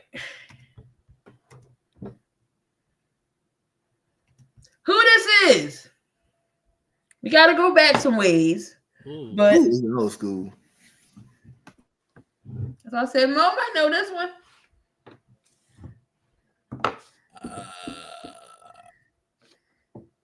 I think I know. I'm not sure, but I think I know.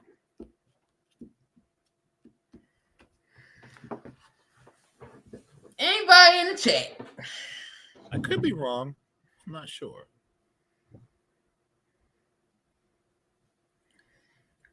No using Google.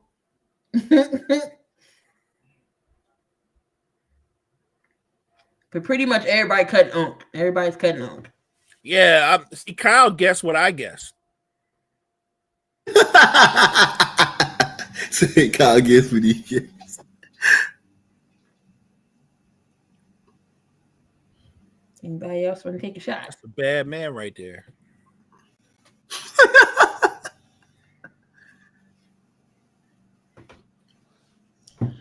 And it is Eric Dickerson himself. ED was a bad man. Oh man, he was crazy. All Sirianni had to do was let Saquon play for a half. That's all, a half. He would have got that record broke. But we live to see another record. Honestly, I don't think nobody gonna break that dang on record. But yes, that is Eric Dickerson. So we have one more. And then trying to get the people who hasn't got their name in yet. Kyle's already on. Oh, we did that one. Oh, we did that one. There we go. This should be another layup here. Who is this?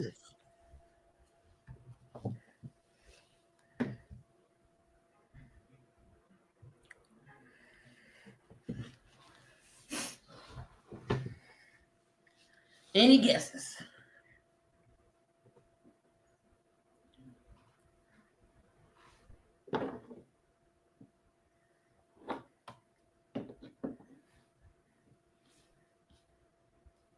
I got y'all really stumped. Y'all quiet. I know who that is. I know who that is. I know who it is. I know who it is.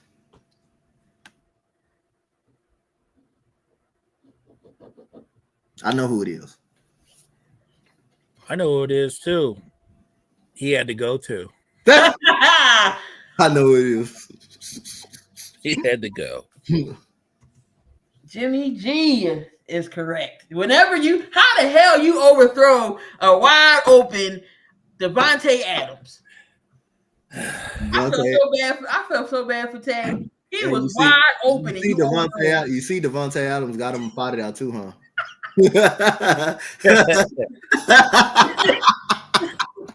Boy, those players know how to get you up out of there, boy. Them star players know how to get you going up out of there.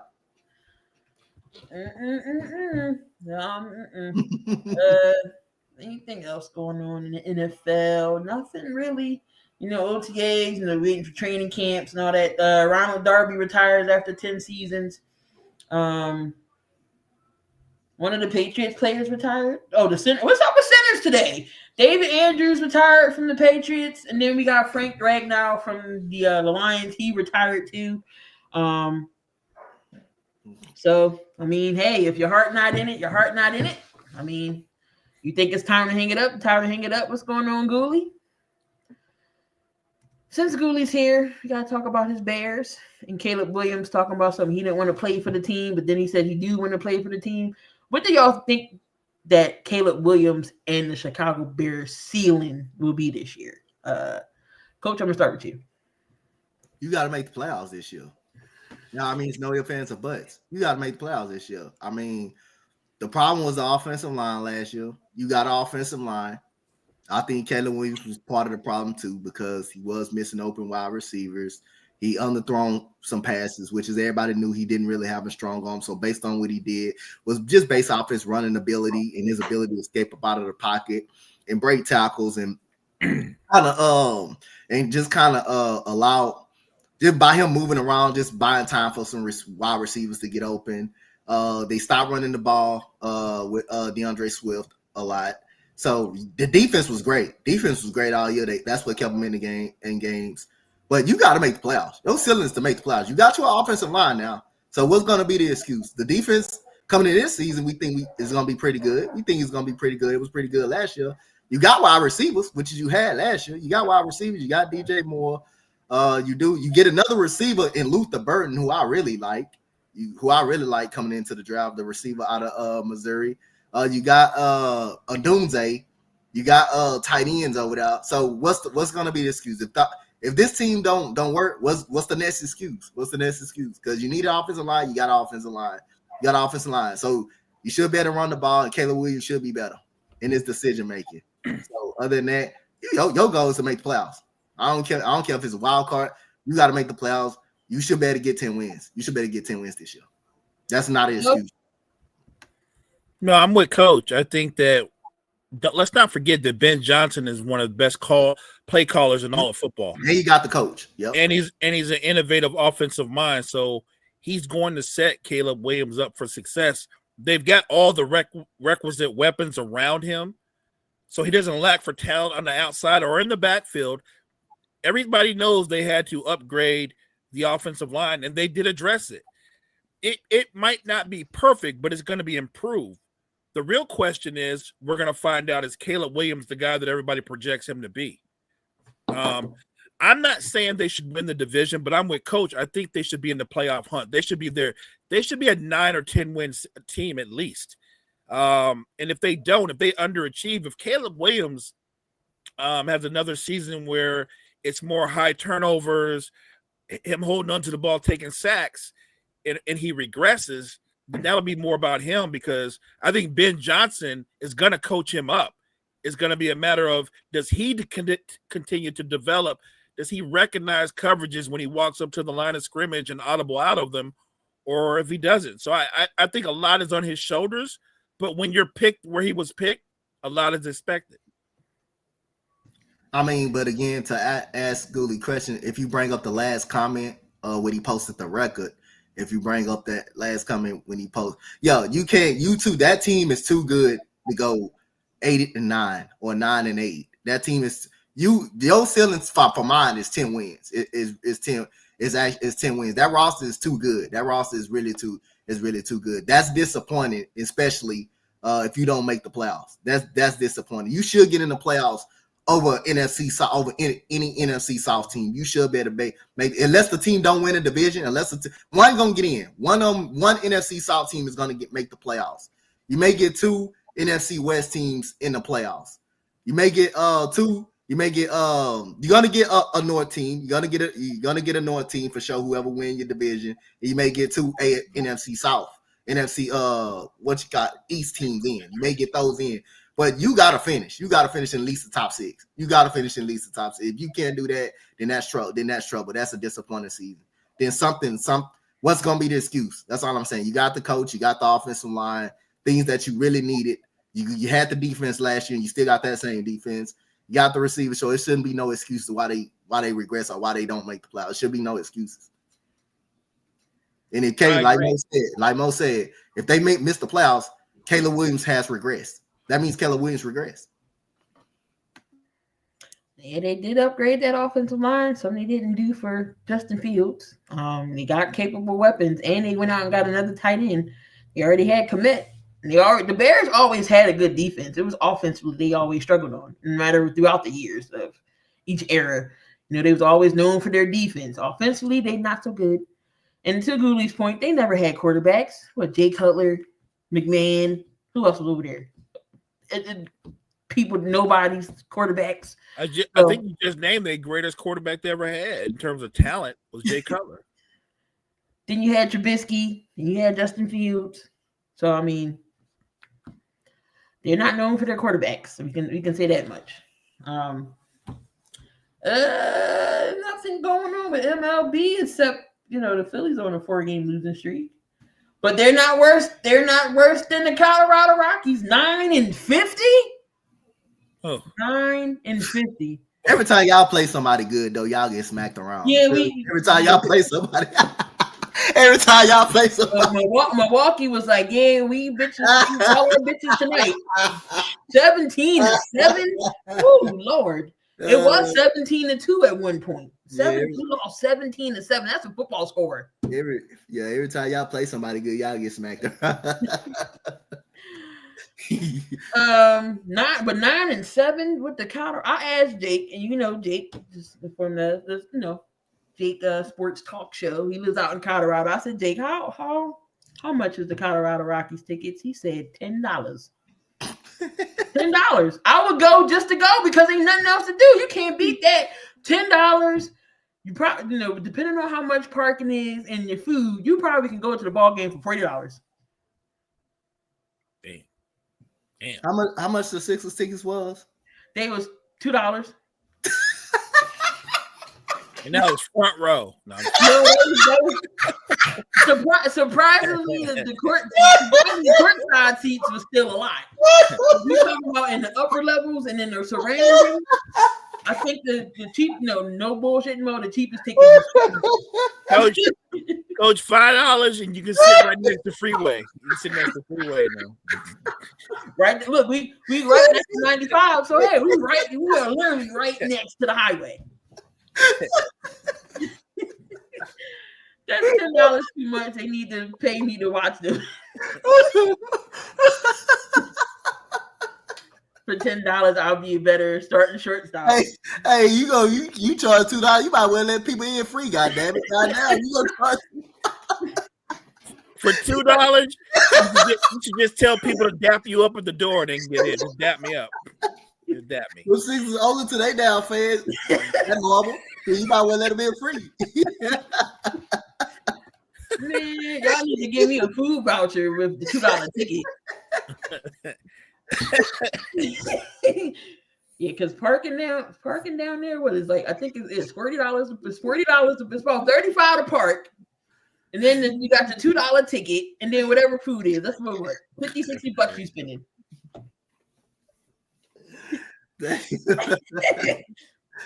Oh, that's right. They do have a promo. If they win, you get a free 5-piece from Wingstop. That's the Rocky. But no, we get Chick-fil-A if the opposing team bricks their free throws. So we get Chick-fil-A nuggets. What you call it have a pick this year? Do the Lakers have a pick this year? I don't think so. Oh, you don't think they have a first round pick? Dang. Can y'all even get any bigs? I know y'all need one. We do have a pick, but I think it's a pick for next year. But they can use it in some kind of move, I guess. But yes, they desperately need a rim running big.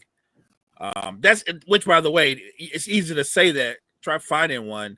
Mm-hmm. The guy that I love, but there's no way we have enough to get him, would be the kid from the Brooklyn. Oh, Cam Johnson? No, Nicholas Batum. Oh, Batum. Nicholas. Nick Claxton. Yeah. Nick Claxton. Yeah, I'm sorry. Yeah. Nick Claxton would be perfect for the Lakers. Yeah, he would. I remember that one game he flexed on Joel and got kicked out. It was during the playoffs. They gave him a tee. They teed him up because he was flexing. Because he did so. I think he dunked on the beat and then flexed in front of the ref's face, and they teed him up. But no, Nick Claxton's good. I said Gafford. Would be. I like Gafford too. I like Gafford too. He can protect the rim. He shoots a high average from the. He do all the little things. I like Gafford. I like Gafford as an inside, but he work well. He'll work well with the Lakers. He'll work well with the Lakers too. Yeah, so we already got LeBron coming back, so he already playing his player option. What's that? 50-something million.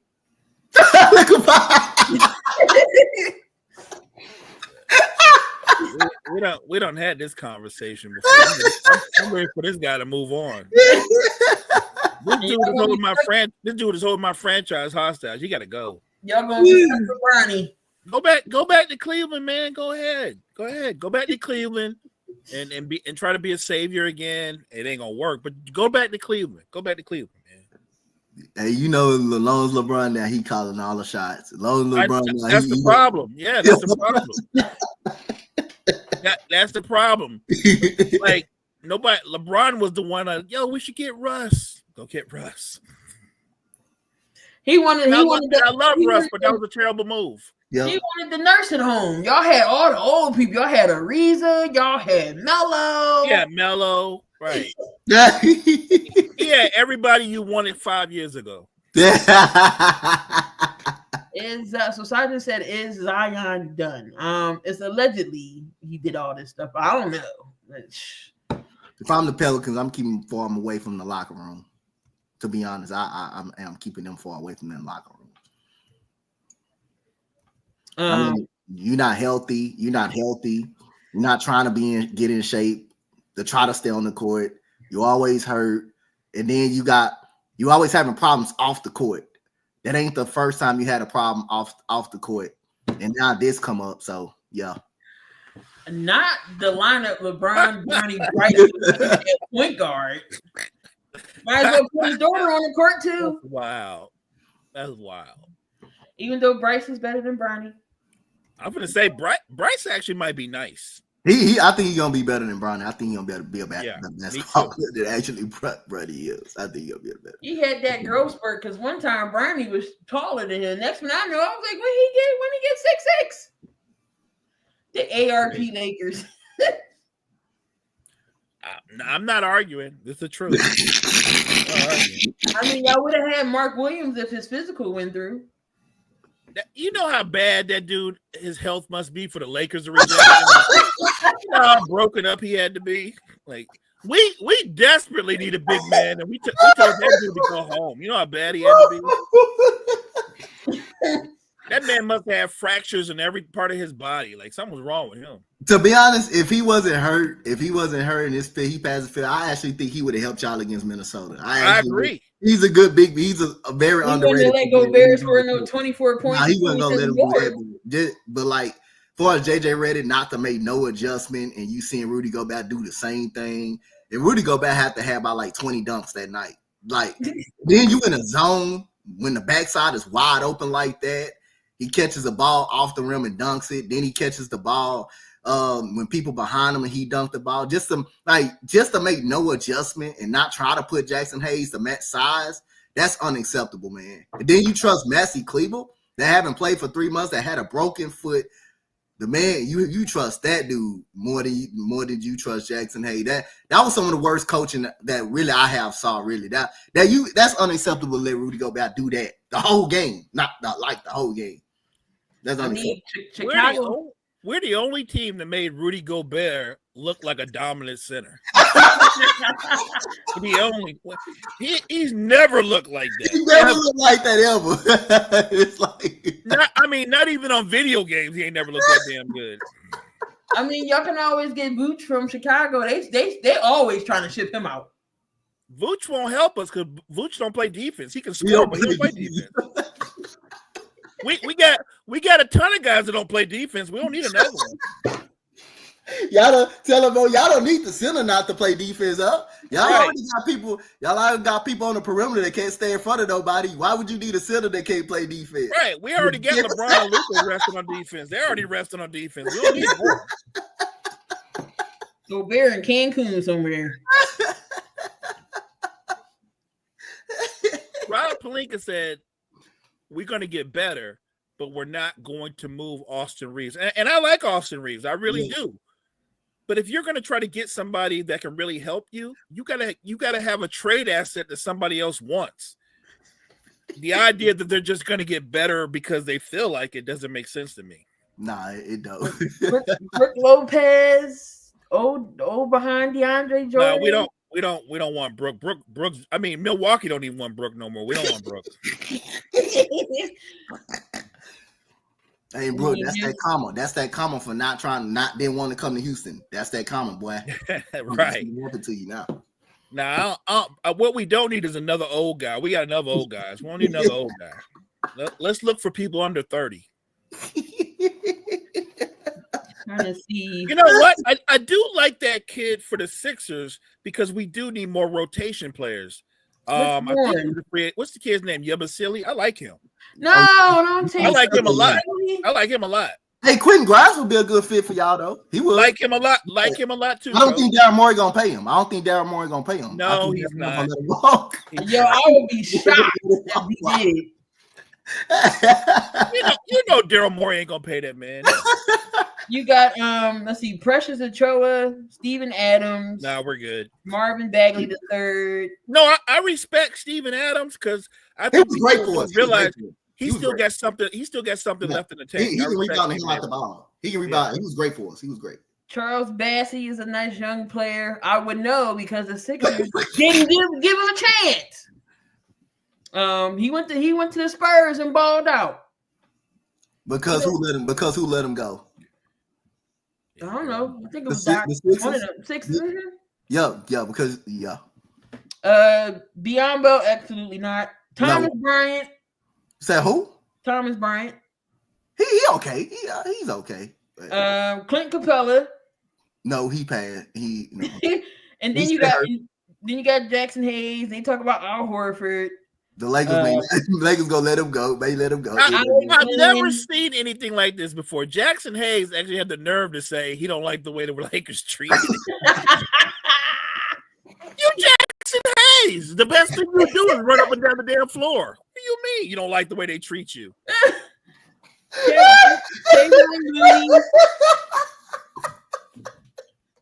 Brook Lopez. There's this other kid from San Antonio. I can't say his name, but he had that monster game. He had like 34 points. Sandro, I'm not gonna. He's just a shooter. He not no paper tell. He not nothing that the Lakers need. He just nothing but a shooter. Mason Plumlee. I mean, you can get a young Paul Reed. I don't know. Both not interested. I think we need somebody that can be a legit impactful guy on both ends. I think Paul Reed is a rotation player. Miles Turner gonna be available. Nah, I'm straight. Oh, you know what? We don't have the money. We don't have the money. We don't have the money. We ain't got no money. Miles Turner's gonna be looking for about $90 or $100 million. We don't have no money. Jericho Sims. Nah, we straight. Yeah, Yarbrough-Selley's a four though. Like people said, they ain't got no money. They ain't had no money to pay Gary Trent Jr. They ain't had no money. Yeah, we got no money. We got no money. They couldn't even pay Gary Trent Jr. Giannis wants to play in Toronto. Why? There's nothing in Toronto. Why? And here's the crazy part: if Giannis wants to go to Toronto, God bless him. But by the time they're done gutting the team to make a move for him, that team gonna be trash. He ain't winning nothing in Toronto. I got OKC in 6.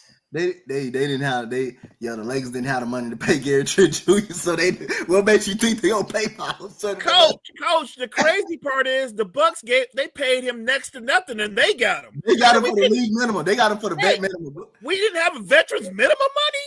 God damn, bro. What are you doing?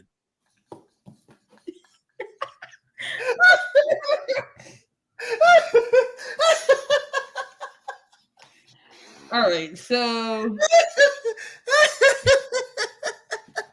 I'm looking at the damn y'all. Everything hit for y'all. I'm looking at their salary cap. Jesus Christ! The people that fall in Molap, they can't even get them. LeBron hit his player option. That's 52 mil right there. Luka's 45. Austin Reeves. Rui's 18. Dorian Finney-Smith is 15. You got Austin Reeves with 13. Vanderbilt 11. Gabe Vincent 11. Yo, I'm not trying to be mean, but I might be the only person that does not get the value in Jared Vanderbilt. I don't get it. The man can't even make a damn layup. Did he make it? Coach, the man couldn't hit water if he fouled a boat. The man can't even make a layup, and he making it. And he's a good defender, but he's not like an elite defender. He's a good defender, but you really can't keep him on the floor because on offense, you're playing 4 against 5. Yo. We paid that dude $11 million. 11. But we didn't want to give Gary Trent a veteran's minimum. Rob should be fired. Rob should have been fired a couple of years ago. Damn, y'all still paying Dwight Howard? Wait a minute. Wait. Y'all can't be still paying all these people. Hold up. Jackson Hayes, Alex Lynn, Markieff Morris, Carmelo Anthony, Avery Bradley, Jared Dudley, Wayne Ellington, Dwight Howard, Dion Waiters. Why? That's why we ain't got no money. We ain't got no money. Oh my God! More than half those dudes that you named, you know who brought them there? LeBron.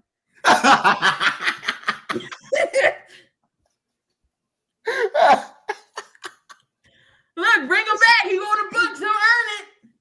Oh, hey, man. how you the Lakers? You in one of the biggest markets, one of the biggest franchise, and you ain't got no money. Whoever Jordan Goodwin is, he getting 2K. I mean 2 mil. And that dude's on a two-way contract. He played the G League. Don't forget, we paying the 55th pick in the draft $9 million. That ain't never been done in NBA history. Ever. Y'all not paying him $9 million. Y'all paying him non-guaranteed too. Good God. Guaranteed money. Guaranteed money for the 55th pick in the draft. Well, look, don't worry, Mo. I'm about to read you off my Sixers list. Jesus freaking Christ! All right, so Joel is 55. PG is 51. Maxey's 37. Come on, PG what?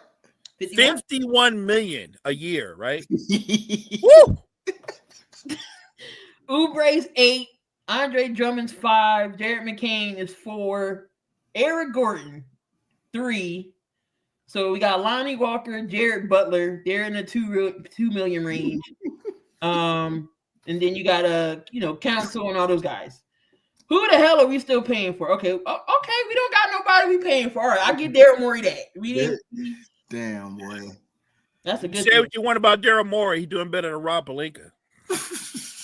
Then we got Quentin. Damn, Quentin Grimes was 12 million. Although y'all not getting rid of Paul George.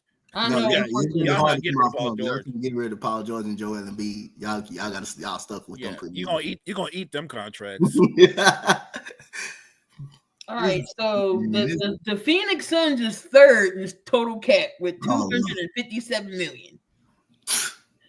Oh damn! Kevin Durant 54, Bradley Beal 53, Booker 50. Who? Bradley Beal what? Yep, 53. That's that Wizards contract. I'm hearing that right, Mo. Bradley Beal 53 million. Yeah, you heard it right. Booker 53, Jason Allen 16, Royce O'Neal 10. Royce O'Neal getting paid $10 million. God damn. Who y'all still paying? Damn, y'all still paying Isaiah Thomas? Hold up. Terrence Ross, Bull, Titus Jones, Damian Lee, Monty Morris, Isaiah Thomas, Thaddeus Young, Mason Plumlee, Colin Gillespie, Ty Washington. Y'all still paying these people? How much Tyus Jones getting paid? Titus Jones, getting paid? about $2 million.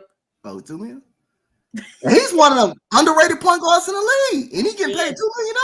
Charles Barkley. He's one of the most underrated point guards in the league, and he getting paid $2 million.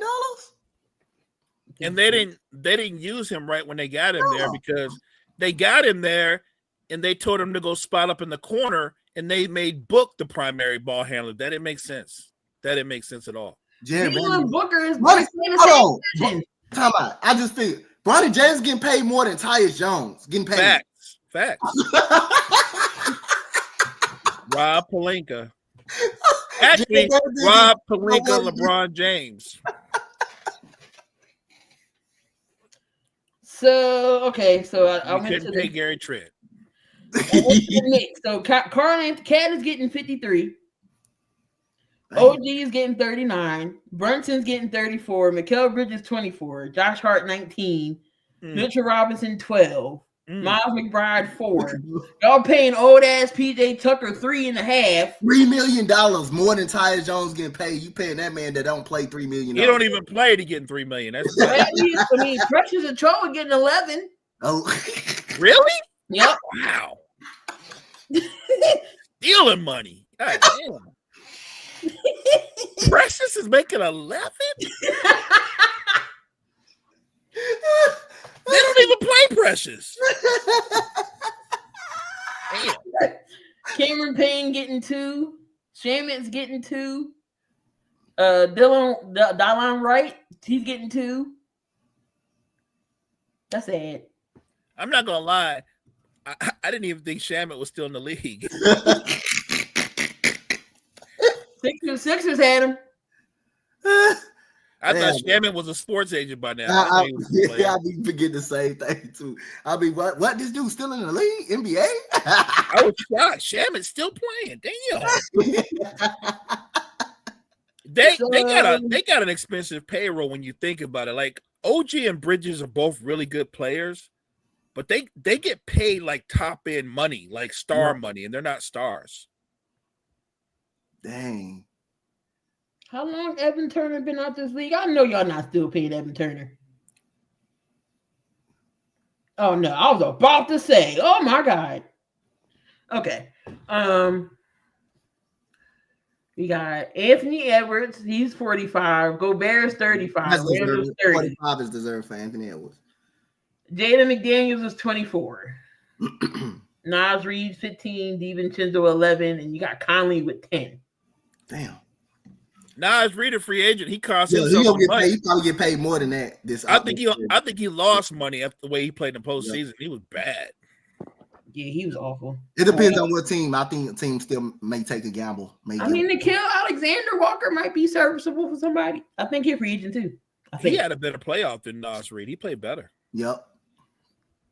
Him and SGA. You know the Sixers ain't gonna get him. So yeah, we not gonna get nobody.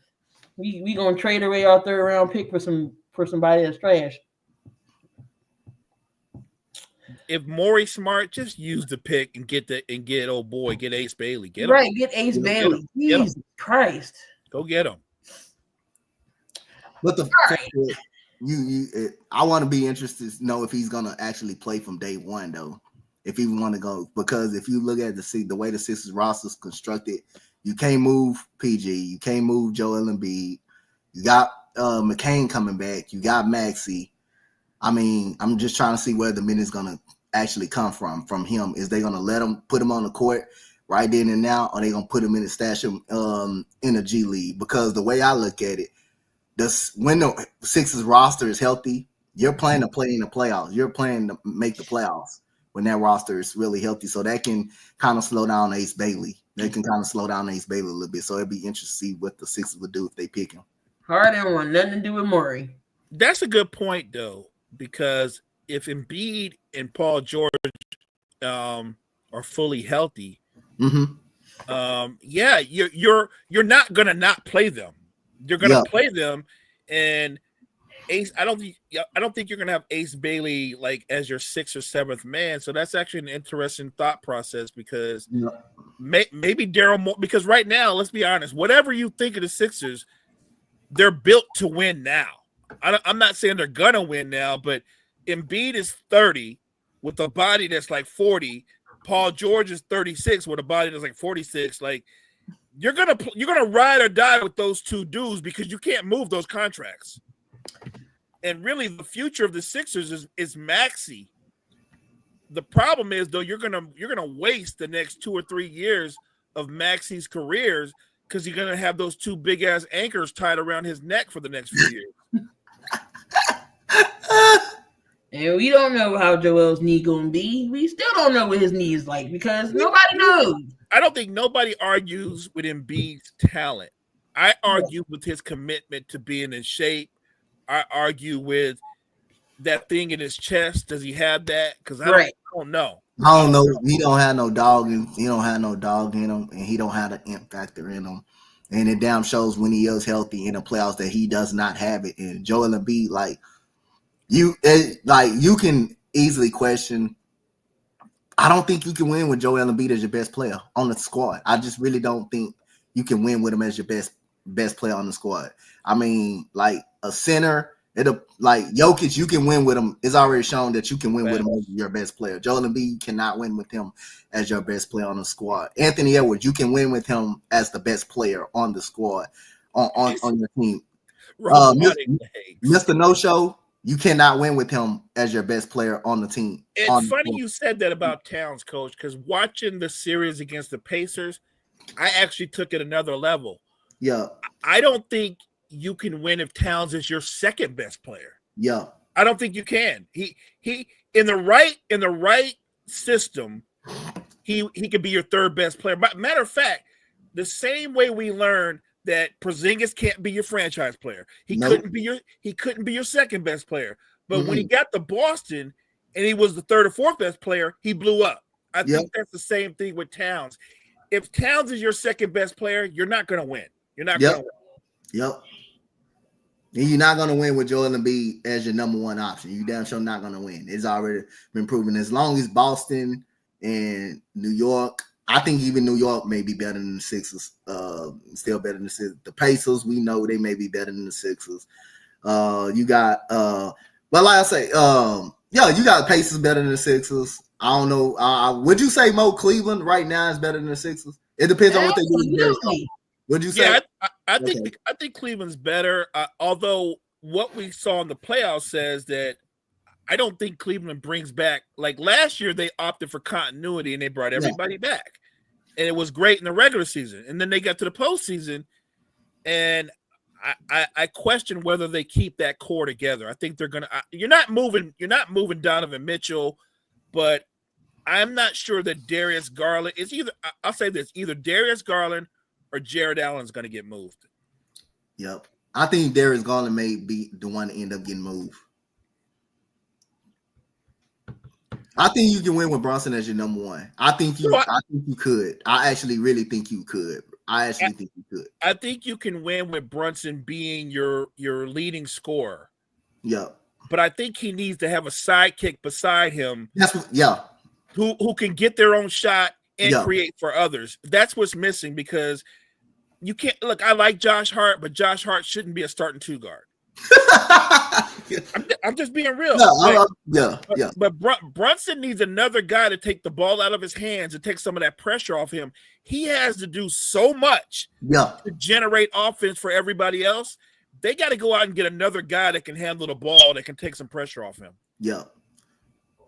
Because you look at what Jalen Brunson did the last two playoff years with the New York Knicks. Come on, man. Even when the man was hurt, this man was still able to make plays and knock down big time jump shots. So I get the sense you can win with him as the number one player, and your scoring option. But you definitely gonna need another guard that can take some pressure off of him, that can create his own shot and make a play. I think you definitely gonna need that. I'm with you. I'm a big Jalen Brunson fan, and look, he only made me a bigger believer when he did what he did versus the Celtics when they beat them. Like, no one picked the Knicks to beat the Celtics. And I know Jason Tatum got injured, but he got injured after the Knicks were in control of the series. And I'm not sure with a healthy Jason Tatum they would have won, because the Celtics seemed like they were off kilter every fourth quarter. Yep.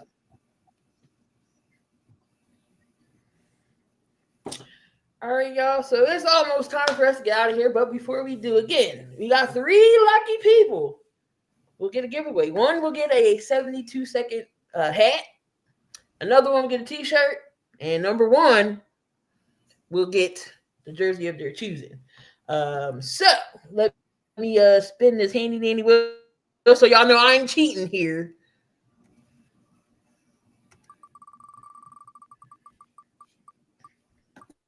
In third place, we got Kyle. So Kyle, you'll get your, all right, Kyle, your 7,200 seconds hat. You got the Bronx medal, Kyle. All right. Now, for the T-shirt.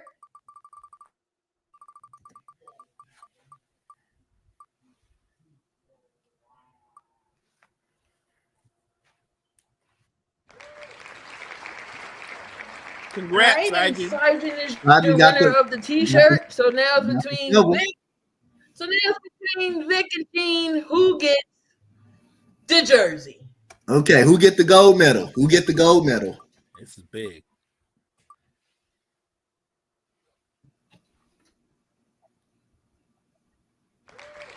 Vic got the gold medal.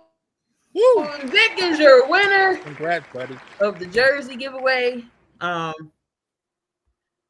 Make sure y'all hit me up with well, I'll hit y'all up for addresses and whatnot. But appreciate y'all for being in the chat again. This is our 100th episode. I didn't think we was gonna get here, but we did. Me and Coach has been at this for a long time, man. Started during COVID. You know, when the world was shut down, we had nothing else better to do. I guess that's where that's where a lot of these podcasts and whatnot started, because we didn't have nothing to do. The world was shut down. We had to talk about something. So, we've been rocking. Coach wasn't my first initial host. I did have someone else, and then they fell off, and then Coach just came in, and boom, we've been good ever since. How the name came about, I wanted something catchy, and then 7,200 seconds is 2 hours of nothing but. That's where the name came. If y'all ever wanted to know, oh, well, where did this name come from? That's how the name came up. So hopefully we can have 100 more, but we're on our way. Next week, gotta see what our schedule's looking like. But, like I said, around this time, it's really not, things slow down as far as news. We'll probably do some more top 10 lists. I know it's MLB heavy season, then the final start, this training camp. Nothing. The summertime is really boring. Baseball, if y'all big baseball guys, but But Mo, appreciate you for coming up as always. Thank you both for having me. Look, this podcasting thing that we do, it can be a grind, but you gotta love it. I'm blessed when I can come on and be with two of my favorite people, because I just feel like I'm chopping it up, laughing with friends and talking about sports. So anytime you guys need me, I'd be grateful to come on. I'm proud of you guys. 100 episodes is hard. Look, trust me. I do TikTok, and my TikToks are about 10 to 15 seconds long, and that's work. For you guys to do this show the way you do this show, 100 episodes, congratulations to both of you guys. Yeah. Woo, man. So I appreciate Mo. Everybody's in the chat down to Gene, Kyle, Ghoulie, Sergeant, Keith. Appreciate y'all. Anthony was in here earlier. Definitely appreciate y'all. But y'all already know how it is. We love and appreciate y'all. The interaction is what keeps Hey, Mo, y'all got to get me on the show, man. Y'all got to get me back on that show. You know you're welcome to come on, especially you gotta come on and one with me and Brett too, man. Just name it and I'm down. Just name the time and the date and I'm down. I'm gonna hold you to it, Coach. I'm down. All right, make sure y'all go check out Mo every morning. Every morning on the Wire to Wire Sports Network with Coffee and Sports. Also got AM1 with Brett and the Meaty Boys. If y'all into wrestling as well, so make sure y'all tune in over there as well. Great shows over there daily. So make sure y'all tune in. You already know we got the Sports Corner with the Con, man. Can't forget about Con. Con was in the chat earlier. If y'all like good interviews and everything else, Con is your guy for that. But we gonna get on out of here. Ain't nothing else on. I gotta find something to watch. Ain't nothing on. Nothing Philly related. Key, you know what? Key, you spoiled me. I found something to watch because of you. I'm gonna put it out there because it's truth. I almost never watch Tubi, right? Right. Oh Lord. Now I can't stop the lesbian homie. I can't stop watching it. I'm telling you, Tubi will get you sucked in. I'm addicted. I can't stop watching. It's horrible, but you find a movie, you're like, dang, it's so bad. It's so good. It's so bad. Tubi sucks you in. It's crazy, but yeah, I'm gonna find something to binge watch. Oh wait, it's Monday. Raw's on. Never mind, got something to watch. But we gonna get out of here. Don't worry about it, Mo. You get to watch JJ Ready for another year too. So. I'll give JJ 2 more years before they decide to can him. Mo said that might be too long. If I'm lucky, he leaves when LeBron leaves. They can leave together. They can do their show back again. Yep. All right, y'all. We're gonna get on out of here again. I appreciate y'all. Whoever won, just make sure y'all, I'll hit y'all up for like the addresses or whatnot. Give me a minute. I will get it out to y'all. Life is life, but I promise y'all still get it. But we're gonna get out of here. Love, peace, and hair grease. Have a good rest of y'all evening, y'all.